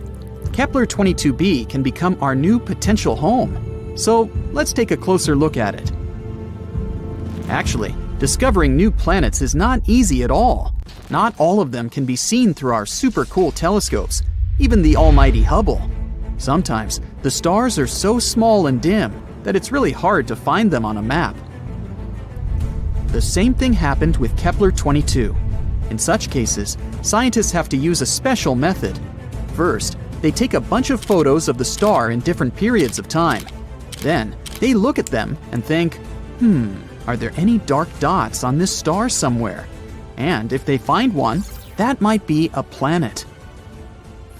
These photos actually help us to discover some very important stuff. Like, first of all, this planet exists.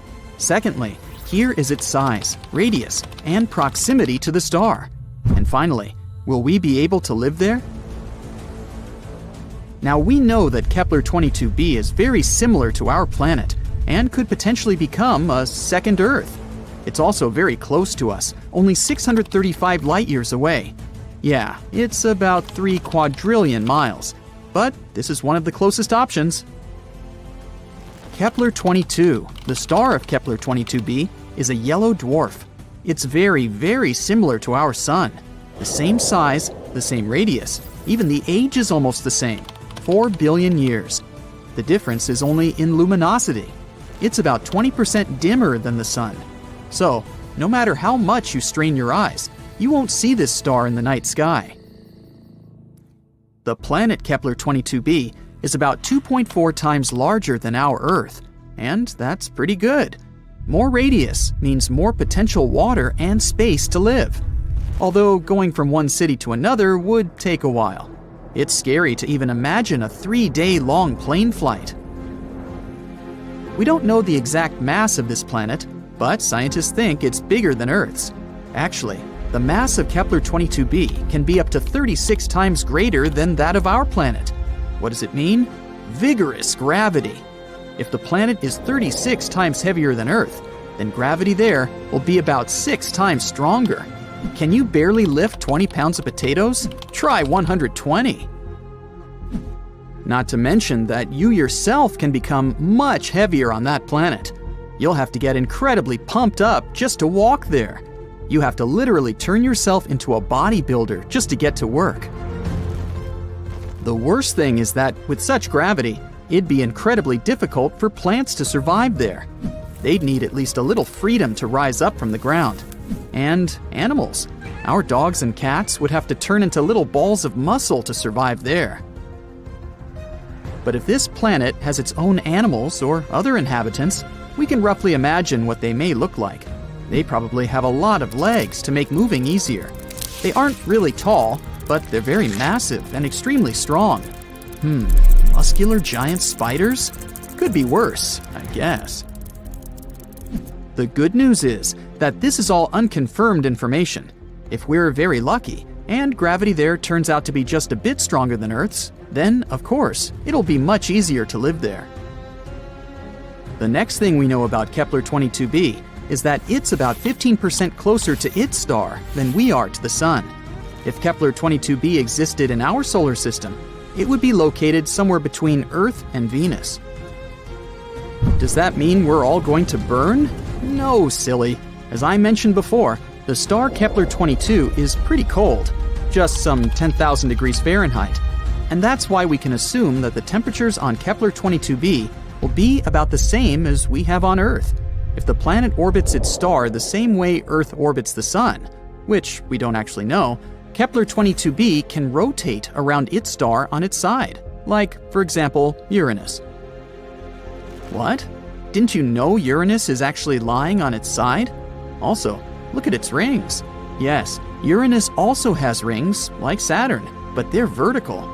The universe is truly a mysterious place. So, if Kepler-22b is really something like that, then the weather on the planet will be, to put it mildly, not very good. Incredibly cold winters will be regularly followed by hot summers. And, just like with tidally locked planets, we'd be able to live more or less comfortably only on the narrow piece of land between these two crazy sides. Let's hope that this is not the case and the planet rotates normally. But it's not all that bad. Studies show that there may be an ocean on Kepler-22b. You already know that water means life, but in this case, it's also a big plus because a planet covered by an ocean always has more stable temperatures. The water absorbs some of the heat and distributes it evenly across the planet. The hot parts cool down, and the icy ones warm up. By the way, that's exactly what happened to Earth billions of years ago. When our planet started getting its first little puddles, our beloved moon helped these puddles to spread all over the planet. Thanks to this, a burning horror that used to be our Earth turned into a cute little ball full of life. So, if Kepler-22b has water but no atmosphere, scientists think that the average temperature there could be around 12 degrees Fahrenheit. But if there's also an Earth-like atmosphere, then the temperature can reach 72 degrees Fahrenheit. That would be nice. And finally, 1 year there is equal to 290 Earth days, about 9 months. The planet has no natural satellites, so unfortunately, we'd have to say goodbye to a beautiful view of the moon. On the bright side, we'd probably be able to see the sun as a distant little star. We could admire it in the night sky, remembering our home, while not hiding from giant spiders. And this is all that we know at the moment. Unfortunately, it's quite difficult to explore such planets, so there's a lot of very important data that we don't know. For example, what kind of planet is this anyway? Yep, we're missing the most important information about Kepler-22b. We don't know if it's a rocky planet or not. And if not, then all the previously mentioned information means nothing. It may turn out to be a gas planet, or a planet covered with gas but with a solid core, like Neptune, or a water world covered with a giant ocean. In this case, it better be a water planet. Then at least we could build some kind of underwater city there. We could filter the water and eat fish, until we evolve into an amphibious species. Does it even count as evolution if we go back to our roots? Scientists, however, think that Kepler-22b may turn out to be a Neptune-like planet. Some astronomers have even assigned the planet to a category of mini-Neptunes. Yes, this is a real planetary category. But this hasn't been proven yet. But even if, fortunately for us, Kepler-22b turns out to be a rocky planet, we still don't know what the atmosphere is like there. Does it exist at all? What if it turns out to be something like the atmosphere of Venus, which is more toxic than your ex? Then we'd have to dig deep underground to somehow survive on this planet. And then we'd have to come up with a heat source, because it's pretty cold underground. Yeah, let's hope this won't be the case. There are many possibilities with Kepler-22b. So far, we don't have a clear answer. But let's hope that scientists will find it before we load the first people into shuttles and send them to conquer Kepler-22b. That would be awkward if it turns out to be a gas planet, or something like that. Scientists discovered something Atlantis-like near Australia. There used to be an entire continent that's now underwater. Here's what happened to it. Around 70,000 years ago, during the last ice age, there was a huge landmass called Sahul. It was located in the southwestern Pacific Ocean.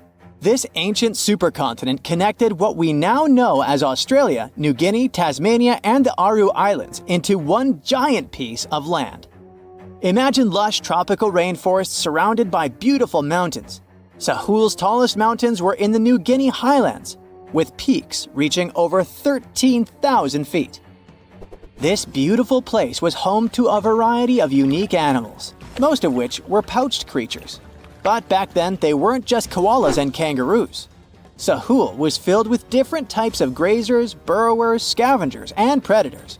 It was home to a huge diprotodon, a powerful hunter Thiosolio, and a horrifying Megalania, a creature that's much larger than any living lizard today. It was a unique place because the rest of the world was filled with placental animals at the time, like wolves, elephants, and humans. In Sahul, the only normal mammals were bats and rodents. But not all its parts were the same. The Timor, Arafura, and Carpentaria regions were covered by hot savanna and dry forests. It looked kinda like modern Australia, hot air deserts with scrubland, steppe, and temperate forests along the eastern coast. Back then, people were migrating all across the world. They made an incredible journey from Southeast Asia to Sahul and first arrived here from 60 to 45,000 years ago. They mostly traveled by foot and crossed the sea using bamboo rafts and simple boats. They came there from an ancient landmass called Sunda, which includes parts of Southeast Asia. They traveled across a series of islands known as Wallachia and eventually spread across Sahul. And it wasn't a small journey. Sahul was huge, around 4.1 million square miles. That's bigger than the USA or Canada. It stretched from the equator to around the southern part of New Zealand. So they arrived in what is now Australia and became Australia's first people.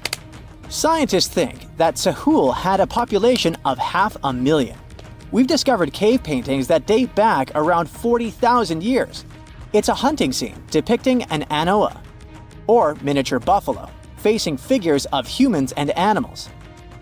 Researchers are trying to figure out how these early settlers moved across Sahul and where we might find archaeological evidence of their journey. To do this, they created a landscape evolution model. The simulation showed how Sahul changed between 75,000 and 35,000 years ago. It showed potential migration routes and archaeological sites.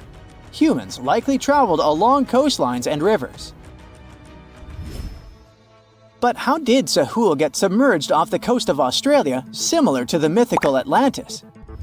During the last ice age, much of the Earth's water was locked up in large ice sheets and glaciers. The sea levels were much lower than they are today. After that, the global temperatures increased. The ice sheets melted and the sea levels rose, flooding the land bridges that once connected different parts of Sahul together. About 8,000 years ago, New Guinea separated from mainland Australia, and then, about 6,000 years ago, Tasmania did the same. We still can explore the underwater parts of Sahul thanks to new technology. Divers explore and collect samples directly from the ocean floor.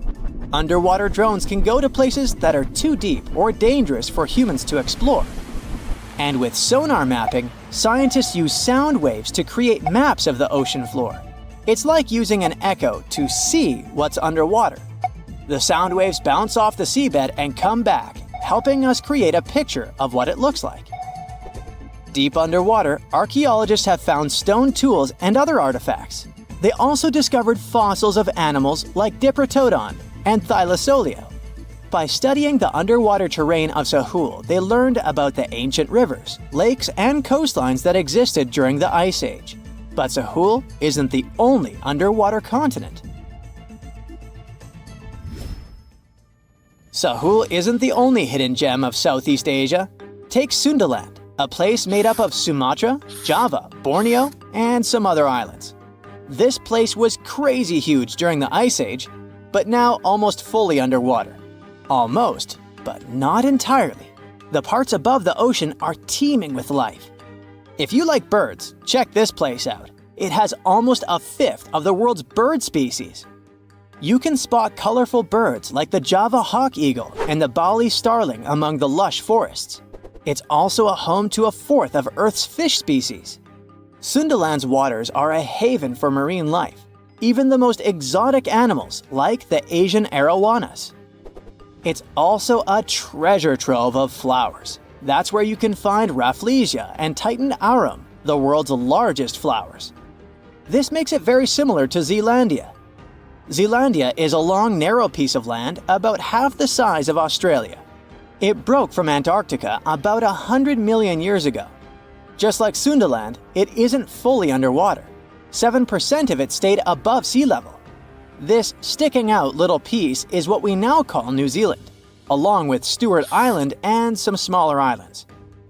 These pieces of Zealandia are lush and warm. They're packed with volcanoes, mountain ranges, beautiful natural geysers, and hot springs. Local people, Maori, use these hot springs for cooking. People place corn, eggs, and vegetables in baskets and lower them directly in the hot springs. Sometimes they cook food in a pit oven using heated rocks. Another hidden world is known as Argoland. This mysterious landmass was once part of Australia, back when dinosaurs chilled around. It drove scientists crazy for decades.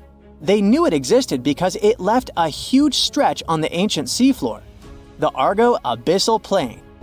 About 155 million years ago, it broke off from Australia, saying bye-bye. The continent drifted somewhere north, and when it reached Southeast Asia, it just vanished.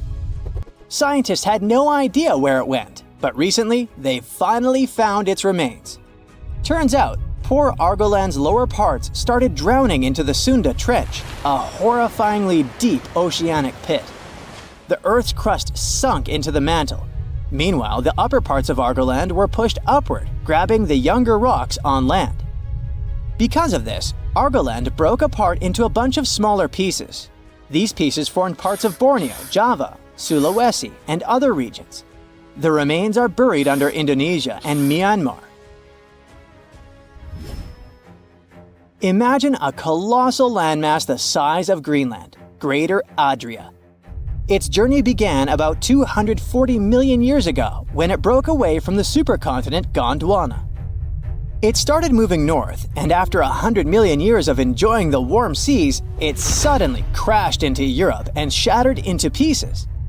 Most of these pieces went deep into the Earth's mantle, but some were scraped off and became part of mountain ranges like the Alps.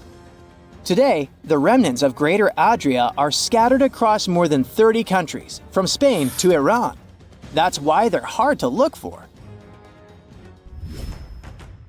Seychelles was also once part of Gondwana. Yep, these idyllic islands are sitting atop of the ancient continent. We know a lot about it because of its fascinating granite outcrops. 100 years ago, Alfred Wegener discovered continental drift, but no one believed him. These granite outcrops helped him prove that he's not crazy and that tectonic plates really are moving. The Seychelles broke off from India and Madagascar and eventually became a sad loner in the Indian Ocean. This probably happened because of some insanely active volcanoes in the Deccan Traps. But now the islands are home to unique species both on land and in the coral reefs nearby. Mauritius broke off from India after the dinosaur wiping. Along its journey, it stretched into a long ribbon-like shape and also broke into pieces. Now it's all scattered beneath the Indian Ocean. Scientists stumbled upon this lost land by studying tiny ancient crystals called zircons. These zircons are like time capsules. They date back an astonishing 660 million to 2 billion years. That's even older than Mauritius itself. These ancient crystals hinted that there's another Atlantis somewhere nearby. Turns out there are hidden continents all around the world, and maybe we'll discover more of them in the future. You've probably heard about the mysterious sea state of Atlantis. It was a high-tech utopia where people lived happily, but then something happened, and Atlantis disappeared from the face of the earth. Many people believe that this city lies at the bottom of the Atlantic Ocean. But what if we've been looking in the wrong place all this time? What if it's somewhere different from where they're trying to find it? What if all this time Atlantis was in the middle of the Sahara Desert? Well, this unexpected theory has some evidence, but to study this version, you first need to understand what Atlantis was and how we got to know about it. The very first mention of the mysterious city was in 360 BCE. Ancient philosopher Plato wrote about Atlantis. His work, Dialogues, described Atlantis as a rich land with advanced technologies. Its inhabitants were powerful, intelligent, and beautiful, like superhumans. He described in detail the structure of the city, and this was the main reason why many people believed in the existence of Atlantis. According to his records, the Atlanteans built this place in several concentric circles of black and red stone. Then they covered these circles with brass, tin, and precious metals. In the city, there were water channels on which ships sailed. The Atlanteans were sailors, so they built a passage from their city to the open sea. On the internet, you can find many drawings of Atlantis, created based on Plato's descriptions. Take a look at these drawings and an actual photo of the Eye of the Sahara. This place in the Sahara has a shape of several concentric circles. It looks as if a destroyed city left a trace on the sand. Many people have written online that the lost city was located there, but no one could prove it. Once upon a time, the Sahara was filled with rivers and lakes. In prehistoric times, there was only water there. So far, everything matches. The Eye of the Sahara was first discovered in the 1930s. This place was considered a crater from a fallen meteorite. But in the middle of the 20th century, scientists conducted a soil analysis and refuted the version with a fallen space rock. In the end, everyone agreed that this was a dome of molten rocks under which magma was raging. For millions of years, wind and water had been destroying the formed landscape and eventually made it look like perfect circles. But what if the Atlanteans once came to this place and used natural circles to build a city?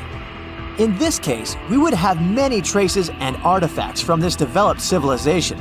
And yes, archaeologists did find some arrowheads, spears, oars, and other things there. But this has nothing to do with Atlantis.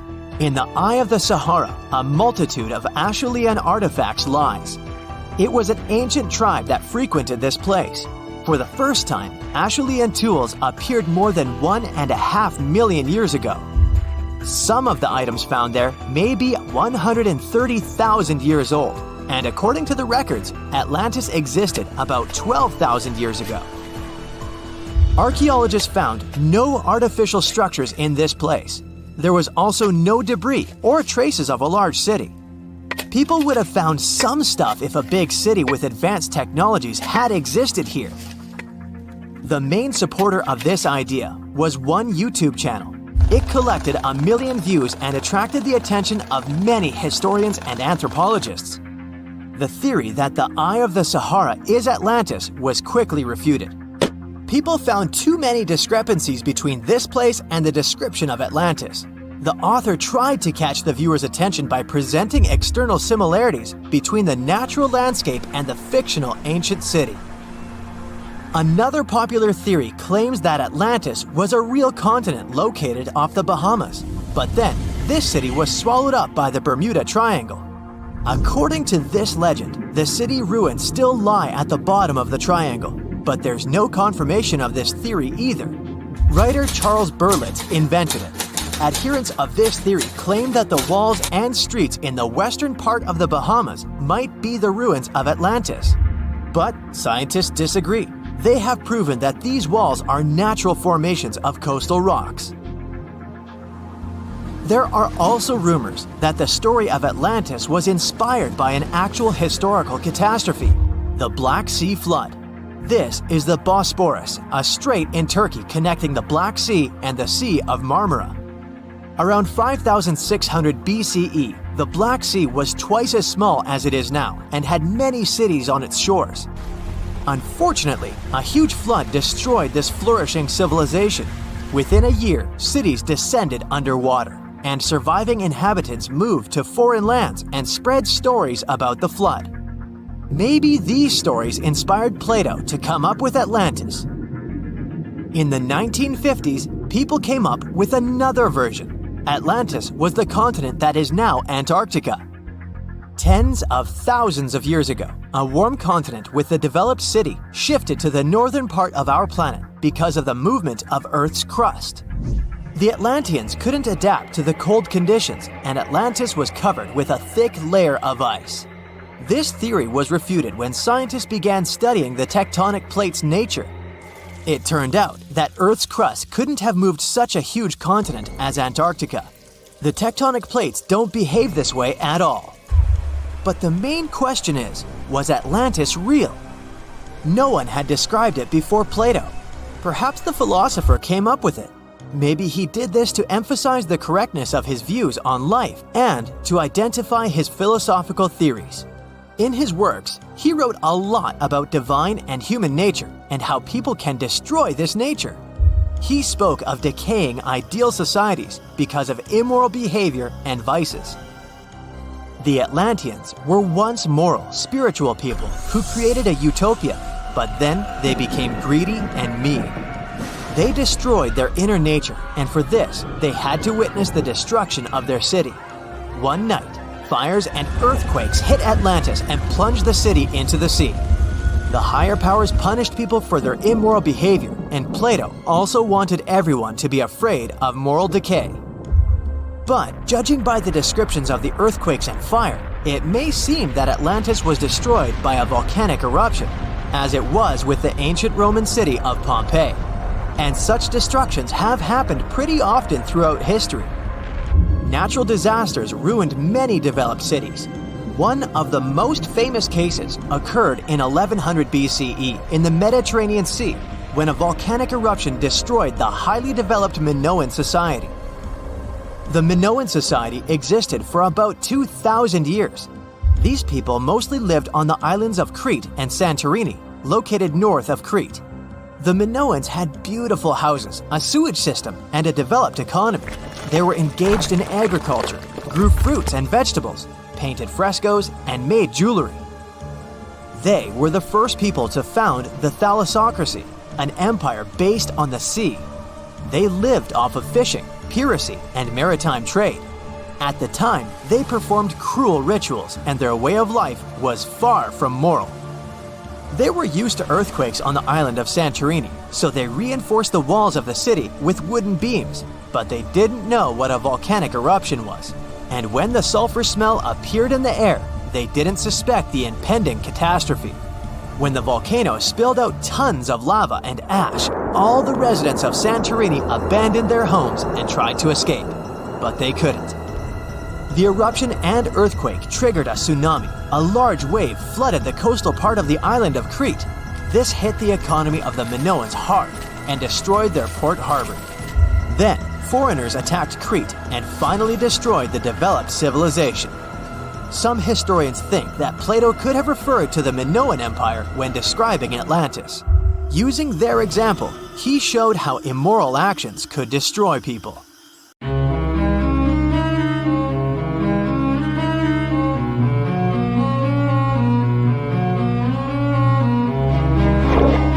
Question for you. Do you think Atlantis could be real?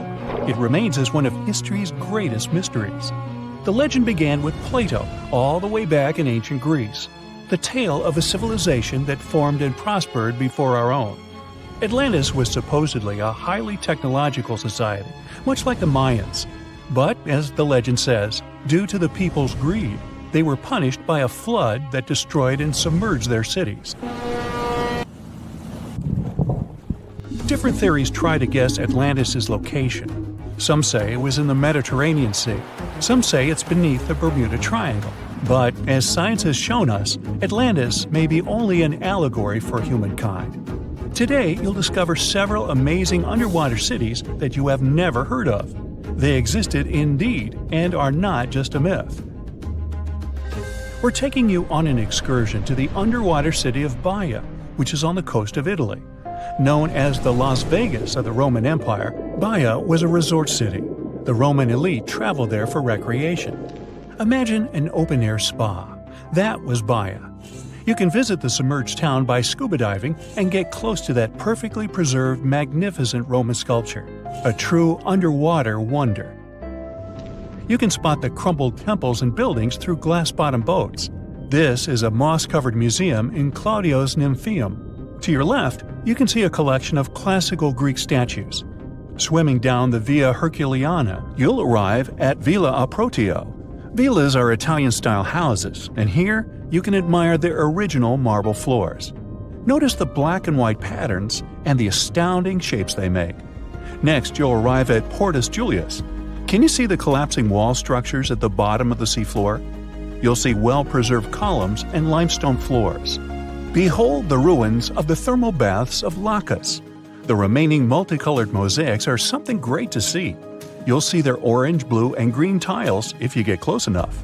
At Pisoni's Villa Pila, you'll see 25 preserved Roman pillars. Notice the arches, the frescoes nearby, and the magnitude of this well-kept treasure. The city was located over natural volcanic vents, so there were hot springs to be used at will. People went there looking to have an excellent time. And when I say people, I mean some of the great Roman emperors we learn about in school: Nero, Cicero, Caesar. But around the 8th century, the city was sacked and the luxurious town was abandoned. Slowly, the water level rose and the city started to drown. You are on a summer vacation off the coast of Greece, 4 hours outside of Athens, in the Peloponnese Peninsula on Pavlo Petri. You dust off your snorkel and head for a free dive on a bright sunny day. Sometime into the dive, you start noticing patterns on the seabed. 13 feet below the surface, the outline of familiar objects starts to appear, one by one. As you continue swimming, what looks like the outline of an entire city emerges before your eyes. You wonder, how could water have taken the whole city? Rocks are perfectly aligned into what appears to be the foundation of a building. Nicholas Fleming, a British oceanographer on vacation in Greece, was the person that discovered Pavlo Petri. He was documenting the seafloor artifacts. The team found the site filled with pots, storage vessels, and tools. A quern stone, for instance, is a tool used for grinding grains and turning them into flour. Multiple amphoras, which were found then, indicate that this settlement dated back to the Bronze Age, 5,500 years ago, when people started living in towns. The settlement is believed to have lasted for over 2,400 years. Pavlo Petri is considered today the oldest submerged town yet found, and it's impressive that it wasn't a simple village. It was a vibrant port city with stone-built buildings, a marketplace, streets, and even squares. Let's continue our exploration and find secrets in other underwater cities. You are diving off the coast of the Ryukyu Islands. Pacific waters are far from smooth. There's a strong current pulling you into the deep sea. Suddenly, you see a huge structure thanks to the sunlight shining down on the seabed. At first, it looks like Machu Picchu's ruins across the globe in Peru. As you approach it, you slowly figure out its form. A pyramid-shaped structure, arches, staircases. It's something that could have easily been a palace or castle. Could this also be a sign of human activity? What you just saw is known today as the Yonaguni Monument. It also goes by the name of Japan's Atlantis. The entire monument is about the size of 5 football fields and the height of a 5-story building. Its most surprising feature is its expansive terraces that host large crowd gatherings. Explorers and scientists believe that Yonaguni dates back to 10,000 years ago. But whether it is a man-made structure or a natural formation is still under debate. For Japan's top marine geologist, Professor Masaki Kimura, Yonaguni is the heritage of a lost civilization. Kimura has dived into exploring the ruins over 100 times over the past 10 years. According to him, there are clear signs of human activity down there. The triangle pool, located on the monument's surface, is a triangle-shaped concave that is a historical symbol of water fountains in the region. There is also a giant turtle carved on the eastern side of the structure. And according to Kimura, turtles have an important cultural meaning.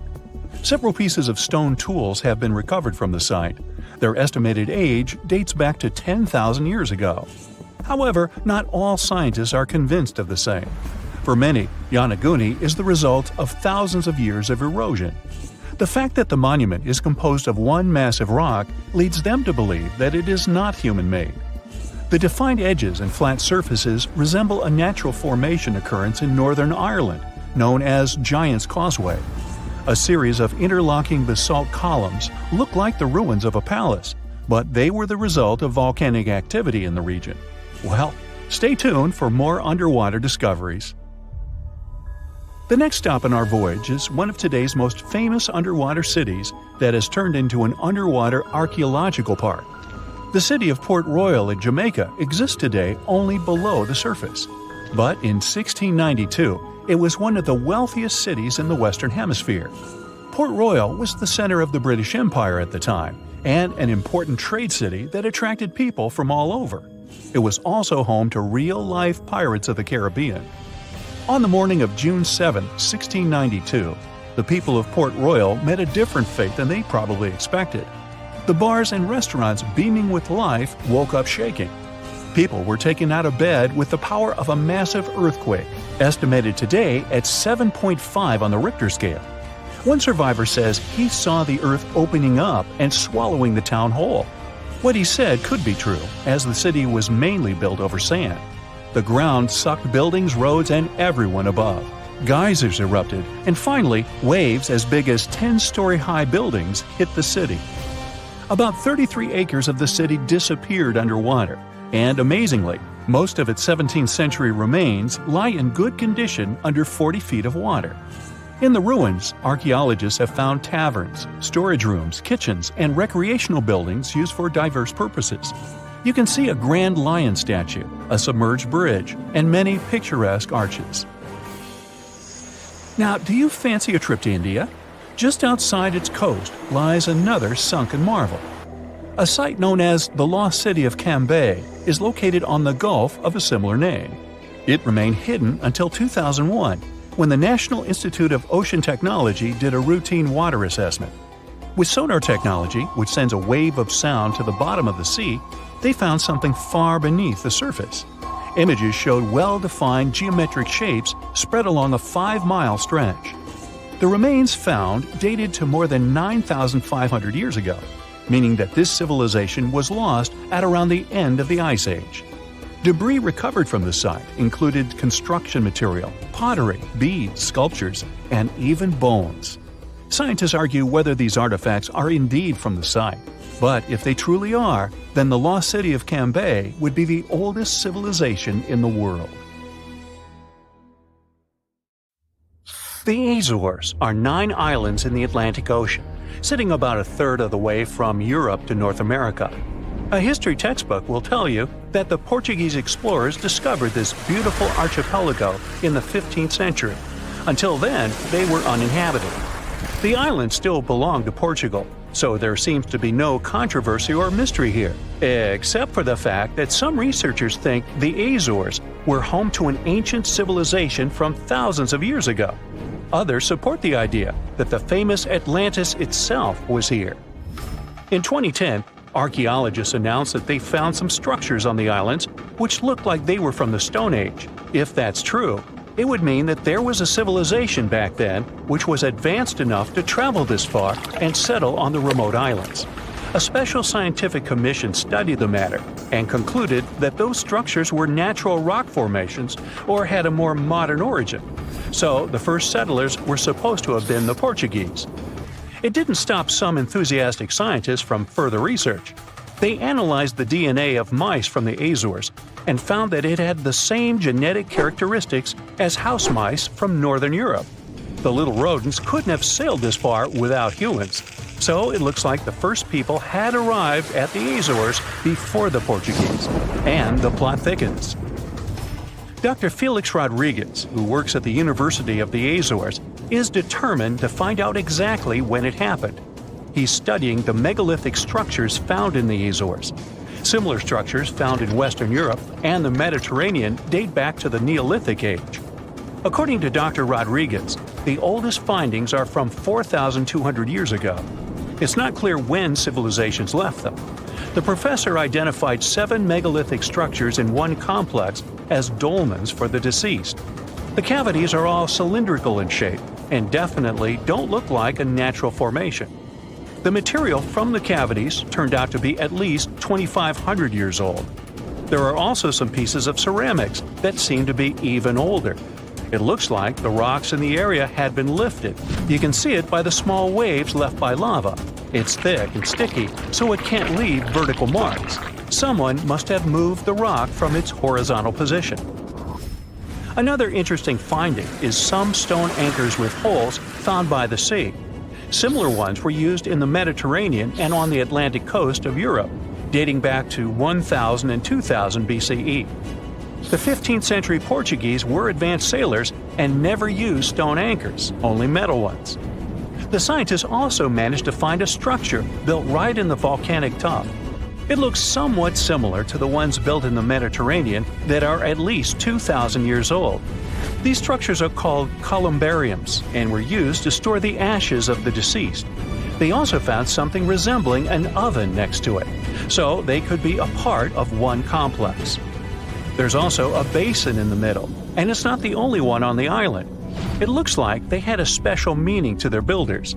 There are channels around the construction. They connect the 4 basins, and the sun lights each of them at different times of the year. It was all carefully planned, as they were lit the brightest during winter and summer solstices and autumn and spring equinoxes.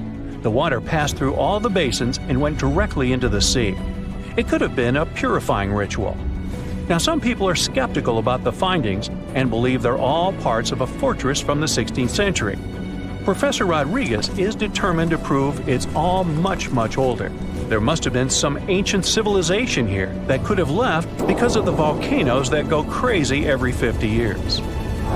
Antonieta Costa, a postdoctoral student at the University of Porto in Portugal, is also sure that the first people came to the Azores in prehistoric times. She has studied standing stones with small openings, explained as cuts for quarrying the stones. Costa believes they are part of a calendar system. She noticed that none of the slits in the rocks were aligned with the cardinal east direction. The slits closest to it are smaller than the ones facing other directions, so it can't be just a coincidence.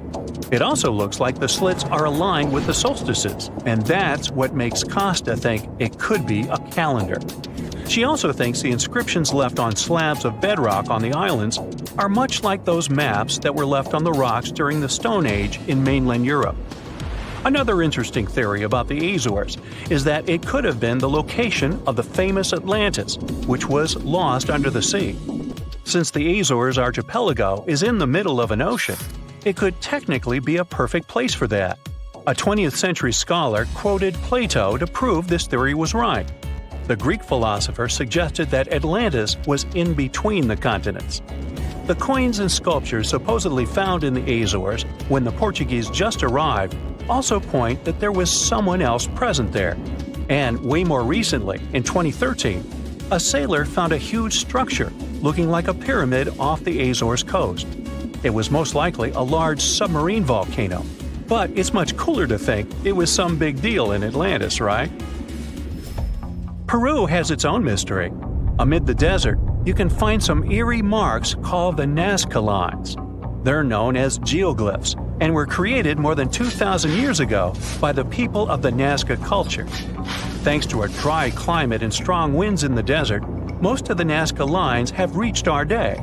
To create them, Nazca people removed the top layer of the pebbles and revealed the soil beneath the ground. The color of the soil changes from reddish-brown to yellowish-gray, so the lines always look different. Most of the geoglyphs depict plants and animals. You can clearly see a monkey, a whale, a condor, a hummingbird, a spider, various flowers, trees, and other plants. There are also some geometric shapes, such as triangles, trapezoids, and spirals. Since they were discovered in the 1920s, scientists have offered different explanations for the lines.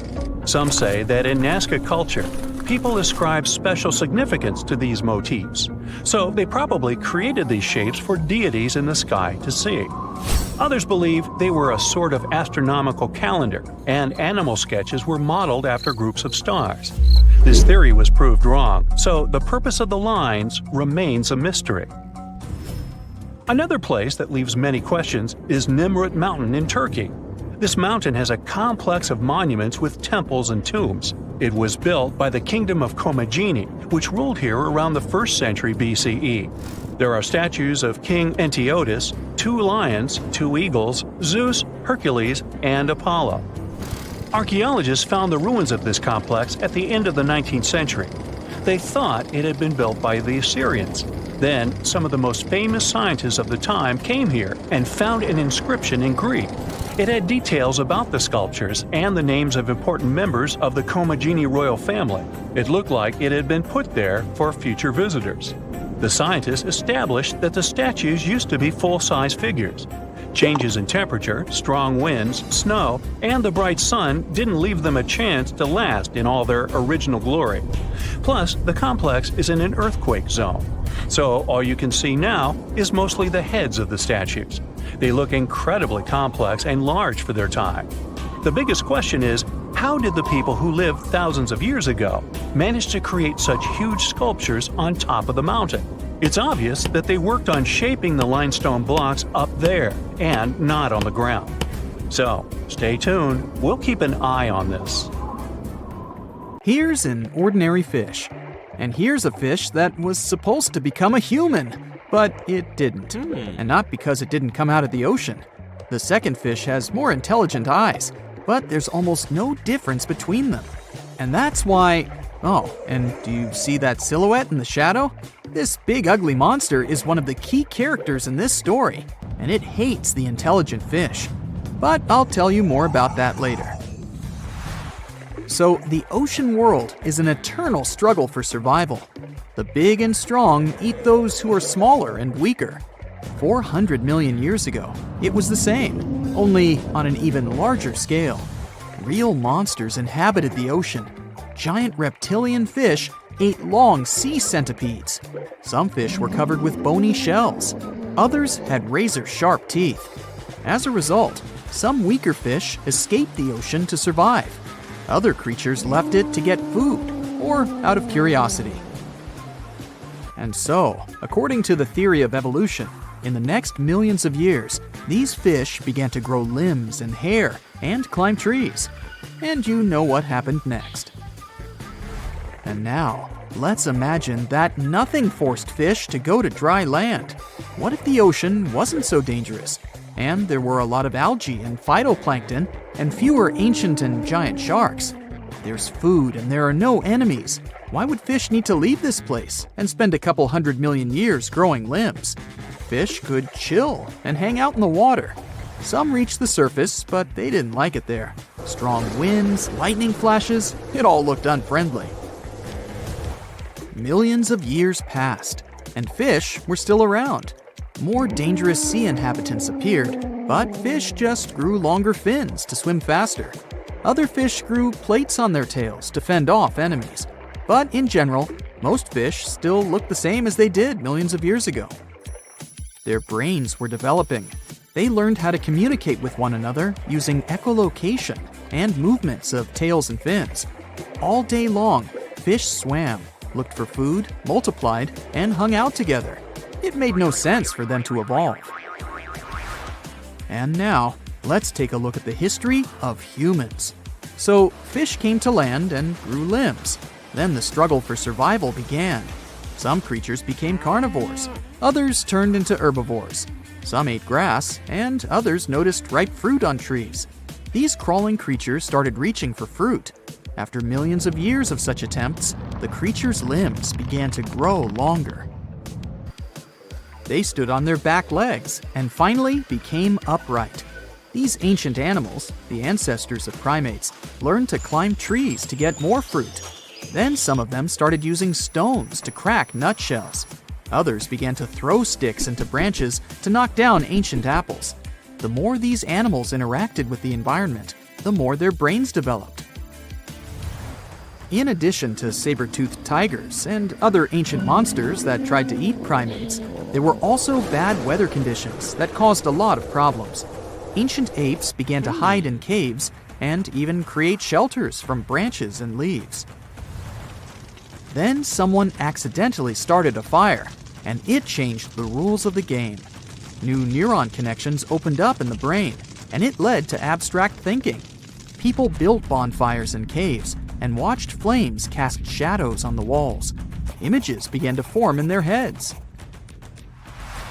the ancestors of people began to make drawings. And so, step by step, over millions of years, they evolved into Homo sapiens. Of course, no one knows precisely how it was, but let's assume that evolution worked this way.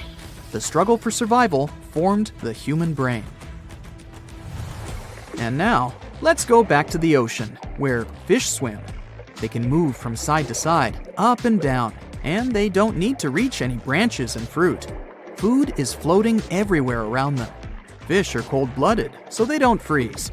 They don't need to hide from the rain or anything else, so they don't need to build roofs and shelters and start a fire. But still, something changes in their minds. Fish often swim to the surface to see this bright light from the sun. Through the clear water, they see the starry sky and the bright moon. And of course, these pictures form new neural connections in their brains. Fish are curious, and they think about how to explore the land. Their gill-based respiratory system doesn't allow them to be out of the water for a long time. Fish begin to contemplate this world. Over hundreds of thousands of years of evolution, they learn to communicate with one another and begin to understand how the cycle of life in the ocean works.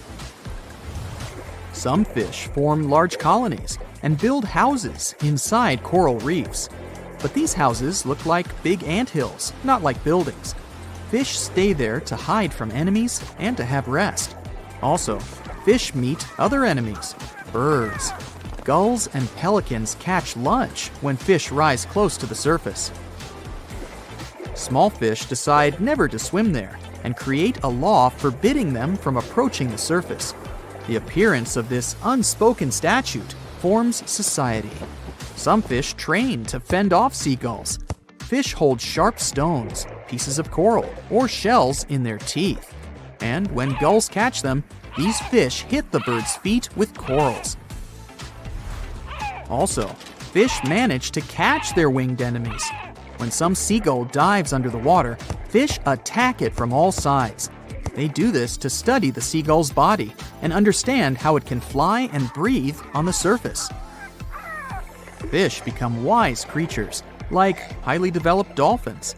They understand more and more about the planet, but don't strive to get out of the water because there's no need for it. But then, they discover something creepy. Fish swim toward the shore and see how big bald creatures without scales, with smooth skin, arms, and legs, dive into the water.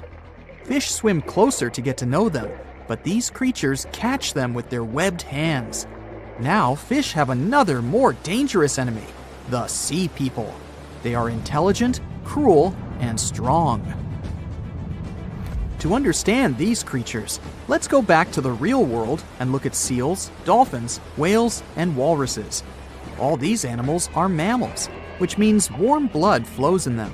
But why are they so different from fish? Seals and sea lions have the same ancestor as dogs. Manatees and elephants have common origins. Whales and dolphins are marine versions of hippos and hoofed animals. Hundreds of millions of years ago, the ancestors of all these mammals were cold-blooded fish. They got out of the ocean and began to explore the land. Their bodies started to change, and their blood temperature rose. But some of these animals decided not to go far from the water. Those that left the ocean became dogs, bears, and elephants. And those who stayed close to the oceans and seas became mammals adapted to the water. They didn't explore the land for various reasons. Some animals hid in the water from land enemies. Perhaps some couldn't spend a long time under the scorching sun.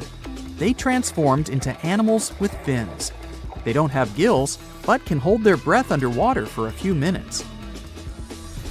And now, imagine if primates living in trees moved to the shore.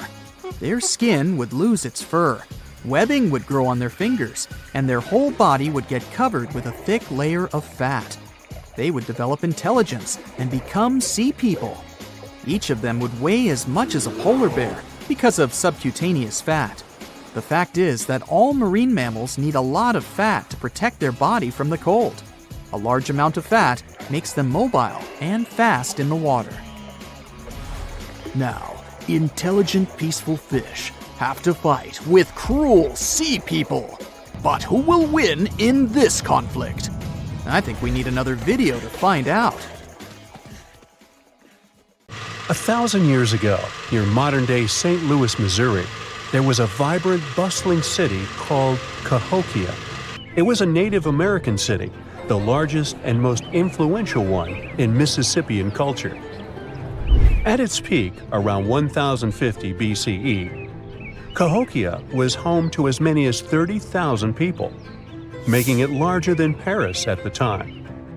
But what's interesting is that Cahokia didn't have any big marketplace. Usually trade was the backbone of any big city, yet this one stood out for archaeologists. That's because Cahokia wasn't about commerce. It was about culture, community, and parties. The people who lived there threw massive parties that would last for days. The city's grandest feature was its 50-acre plaza, surrounded by amazing earthen pyramids. This massive space could hold over 10,000 people. Imagine them all gathering there for festivities, dancing, drinking coffees and teas, feasting on deer, and betting on sports. The events were super lively. Cahokians would wear awesome costumes, style their hair in interesting ways, and decorate their bodies with tattoos. Athletes were playing a game called Chunky, where they hurled spears at a rolling stone disc, competing to get as close as possible. The roar of the crowd filled the air, and performers showed off their skills. These celebrations were so wild, they left traces in history.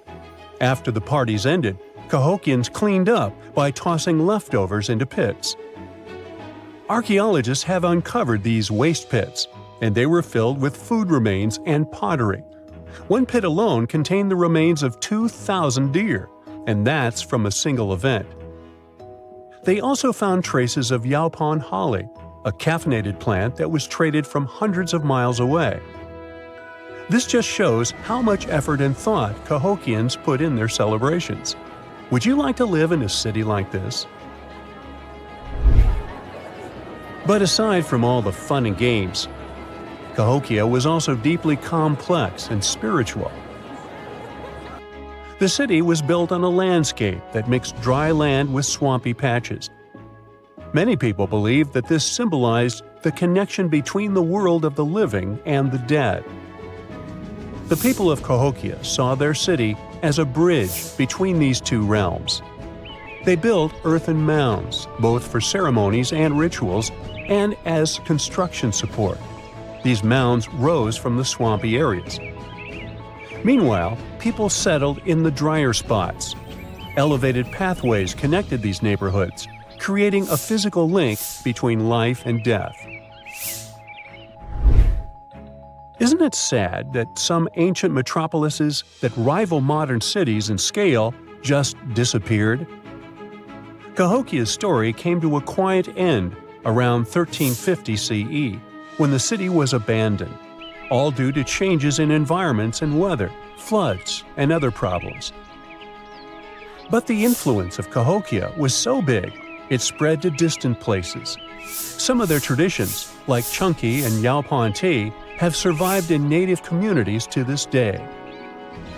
Today, Cahokia is a UNESCO World Heritage Site, and it's not the only megacity we lost.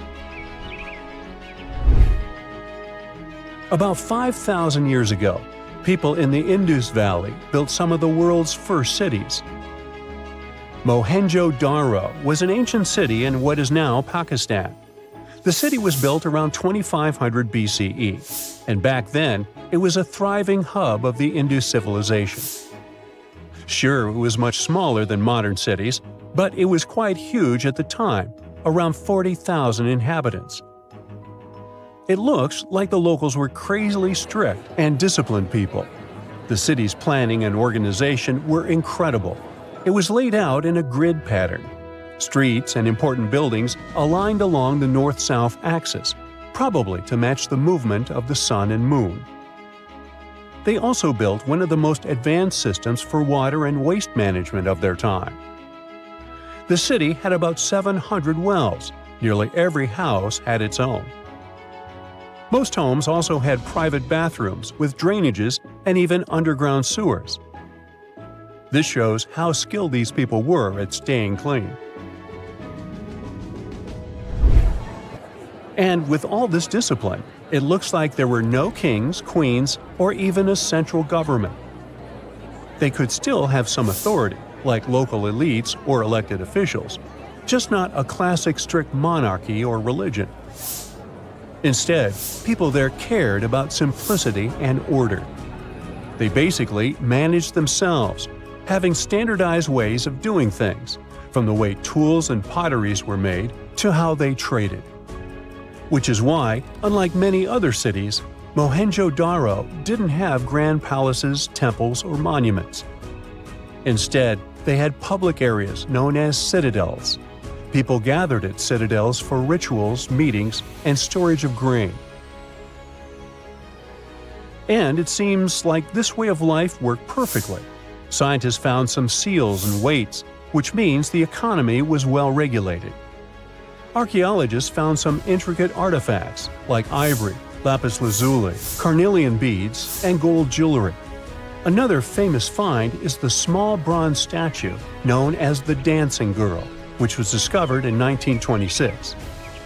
Mohenjo-Daro wasn't poor at all. And they also pulled off some awesome buildings. Staying clean was clearly way more important to them than displays of wealth or power. So they created the Great Bath, one of the most famous structures in the city. It's a large, watertight pool built with baked bricks, perched on a mound of earth, being almost a religious place, the closest thing they had to a temple. Meanwhile, the city itself was built on a series of mounds. They grew taller over the centuries as people added new houses and structures. Why did the city fail? No one really knows. There's something mysterious about the sculptures archaeologists found. Many of them seemed intentionally broken. This means the city's later inhabitants, maybe invaders or something, destroyed them for some reason. Some scientists think that the Indus River may have shifted course, disrupting agriculture and trade. But there's no evidence of a flood or any big event like this. It just seems like, over time, the entire Indus civilization just gradually faded away.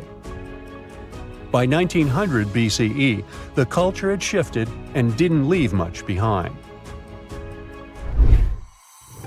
Let me tell you now about the ancient city of Kos, which is located where the modern town of Kos now stands in Greece. Imagine arriving by sea, and the first thing that hits you is the sheer grandeur of its agora, this massive public square built with stones in different colors, laid out on terraces that rise above you. It was one of the biggest in the ancient world, and it made a great impression on anyone approaching the city. This place has a rich history, dating back to around 2300 to 2200 BCE. A long time ago, local folk gathered up from different parts of the island to form a new city in the northeast. People have lived there since the Bronze Age, and over time, it became a super important center of culture and trade. And no wonder, since it's right near a natural harbor. The harbor was sheltered by two breakwaters, and people built some of the most important religious sites there, including the sanctuaries of Aphrodite and Hercules. Kos wasn't just beautiful, though. It had some brilliant design. The whole city was laid out in a neat grid, with streets crossing each other at perfect right angles, literally looking almost like a modern city. Thanks to this, moving around was super easy, and the blocks, or insulae, were big enough to fit several large houses. Kos remained largely unchanged until the 6th century CE. Over time, it started gradually shrinking in size, confined within the walls of what is now the Chora neighborhood. Meanwhile, Palmyra was an ancient city built around a beautiful oasis sometime around the 3rd millennium BCE. Originally known as Tadmor, this city flourished as a major stop on the Silk Road, linking the Near East with Asia. It was a thriving center of trade and culture. They had a marketplace, assembly buildings, grand gates. In other words, this place was bustling with life. The city has been through many hands throughout its history, from the Byzantine to Arab caliphates, which is probably why it had some awesome architecture. An interesting blend of Greco-Roman, Persian, and Arabic vibes. The Temple of Bel, the Great Colonnade, and a Roman-style theater. But, like all the others, it decayed over time. Palmyra's importance faded, and by the early 1400s, it had been largely destroyed. But at least its ruins remained. Right now, they're a UNESCO World Heritage Site. Imagine you get to be an archaeologist for the day. You'll travel the world to solve the mystery of long-lost civilizations that disappeared without a trace. Grab your chisel and fedora, and let's go. You arrive at the American Southwest, where an ancient mystery is waiting to be solved. You make your way to Chaco Canyon, just outside of Albuquerque, New Mexico. It's hot and dry in this deserted area. You're here to visit the ancient ruins of the Anasazi people. It's said that they were a thriving civilization that met a mysterious end. You hike a few miles before you begin to make out the shape of dwellings, constructions built of stone in the middle of the canyon. This is Pueblo Bonito, a 10th century complex that contains as many as 800 rooms and stands over 5 stories tall. The buildings are beautiful and made from sandstone. To access the complex, its inhabitants built a 400-mile network of roads, some of them 30 feet wide. You can't wrap your head around the fact that it was built so long ago. Everything looks so well preserved. The Anasazi reigned over the so-called Four Corners region from 100 CE to around 1600 CE. During this time, they built a civilization that sprawled over 30,000 square miles, including Colorado, New Mexico, Utah, and Arizona. Standing inside a huge kiva, an underground ceremonial chamber, you wonder what happened to the Anasazi people. Scientists have analyzed tree rings and found out that the Anasazi population lived through a period of great drought. The drought is believed to have lasted 23 years, and there was possibly no rain at all during this time. This definitely affected their livelihood, from malnutrition to battles over food and resources. But was it enough to make 30,000 people flee their homes? Researchers say these people left their homes with their belongings still in place. Ladles were left in ceramic bowls. Granaries were full of supplies. It was as if they intended to return, but never had the chance to come back. For many years, archaeologists have believed that the drought was the reason for the disappearance of this thriving society. But there's other evidence that shows a different story. Anthropologists say that the ancestral Puebloans, as they are also called, were an exemplary population. They were peaceful and lived together in harmony. But that's not what their architecture shows. They isolated themselves from the rest of the world by building their settlements so high on top of cliffs. And they built walls and other security structures in order to protect themselves. What were they so afraid of? Recently, archaeologists began to study bone fossils of the ancestral Puebloans, and they found evidence that suggests that toward the end of their civilization, things might have gotten pretty bad. Evidence shows that local leaders were ruling using fear-based methods. Severe punishment started to be inflicted on those who did not follow their strict rules. Why this happened is still a mystery, and you might need many other excavation trips to find out the truth. It's lucky that your next destination is really close by. Still in New Mexico, you'll visit the Blackwater Draw. It's a national prehistoric site that holds the story of the Clovis people. You're shocked to find out that the Clovis are possibly the oldest humans to have inhabited the U.S. They were the first humans to allegedly cross the Bering Strait and follow the ice-free trails down to the U.S.'s southern plains. Try to picture what this area looked like when the Clovis people roamed this land. A huge spring-fed lake with mammoths, giant sloths, saber-toothed tigers, and bison much bigger than the ones we have today wandering around. The archaeological site you're visiting shows that the Clovis population were big game hunters. You're able to identify the bones of several mammoths and even the stone tools that our prehistoric ancestors used to hunt them. Some of these date back to 13,000 years ago, aka the end of the last ice age. You're presented with two possible theories on the disappearance of the Clovis population. It's possible that during the final 1,500 years of the last ice age, changes in climate caused a shortage of food. Scientists also believe that this situation was worsened by overhunting. Another theory suggests that a large meteor hit North America, and this was enough to alter the climate and make the Clovis people migrate southward to try to survive. But the truth is, there's no evidence that any of that happened. Next, you'll fly to the Pacific Ocean, to the mysterious Easter Island. This place has left us with many questions, from the building of 13-foot-high face statues to the sudden disappearance of the Rapa Nui people who inhabited the area. You approach the island at Anakina, a white sandy beach on the island's northern shore. Researchers believe this area was one of the first settlements of the Rapa Nui. You could say you're standing at the end of the world, as you're over 3,000 miles away from South America and 1,000 miles away from the nearest island. Around 800 CE, when the first humans arrived, the island was an oasis. Today, the area is mostly deserted. You get your first clue on the fall of the Rapa Nui from an excavation pit you open at the beach. There's clear evidence of human presence: charcoal, tools, and bones, some of them belonging to rats. Bingo! When humans arrived at Easter Island, they brought along rodent companions. They probably didn't know this at the time, but these rodents would contribute largely to their demise.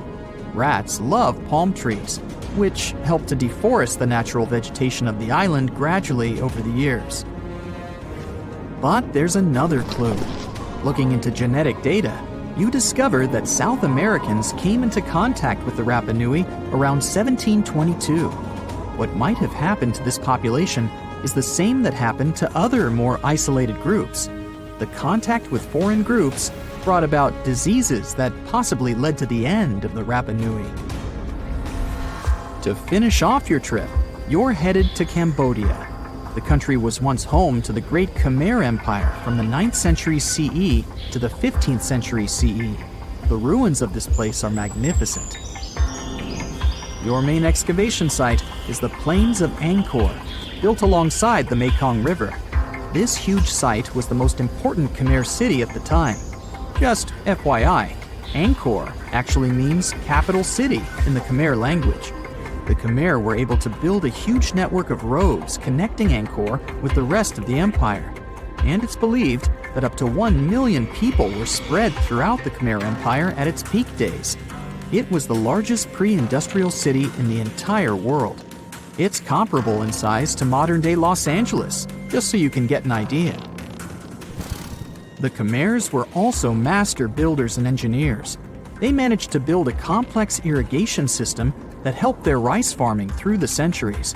And to connect their cities, they built almost 500 miles of intricate highways and bridges.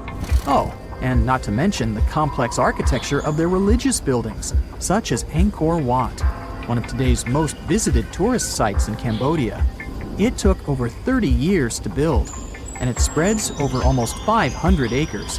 Back in the day, its towers were probably decorated with gold, but today, the site is a maze of vine-covered temples.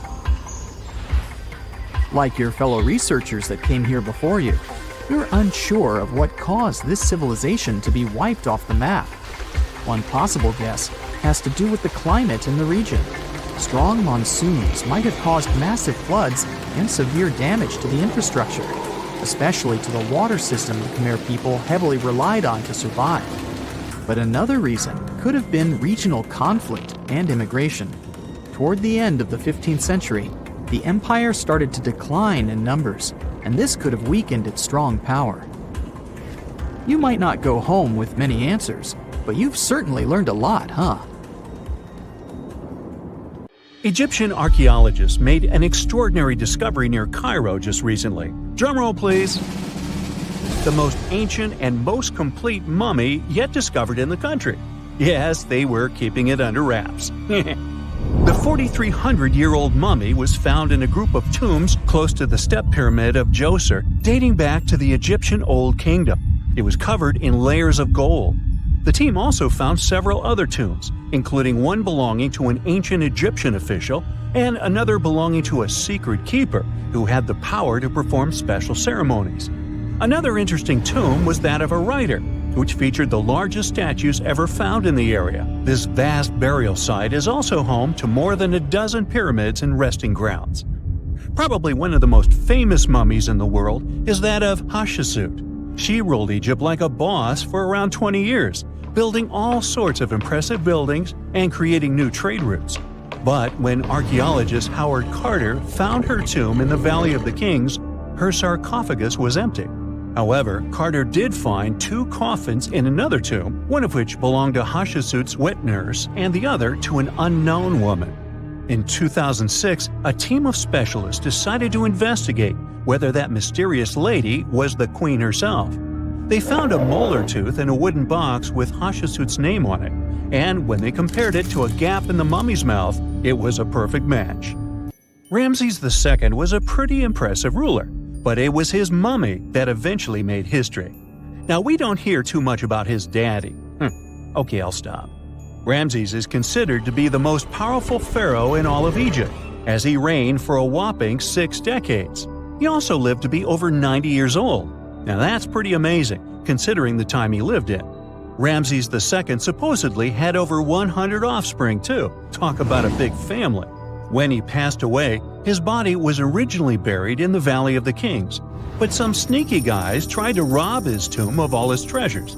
Officials back in the day weren't having any of that though, so they moved his body to a secret location to keep it safe. Fast forward to the 1800s, and Ramses II's mummy was discovered along with a bunch of other rulers and important officials. But it wasn't in the best condition, so archaeologists flew it to Paris to get it, pampered. Problem was, he couldn't just be transported into another country.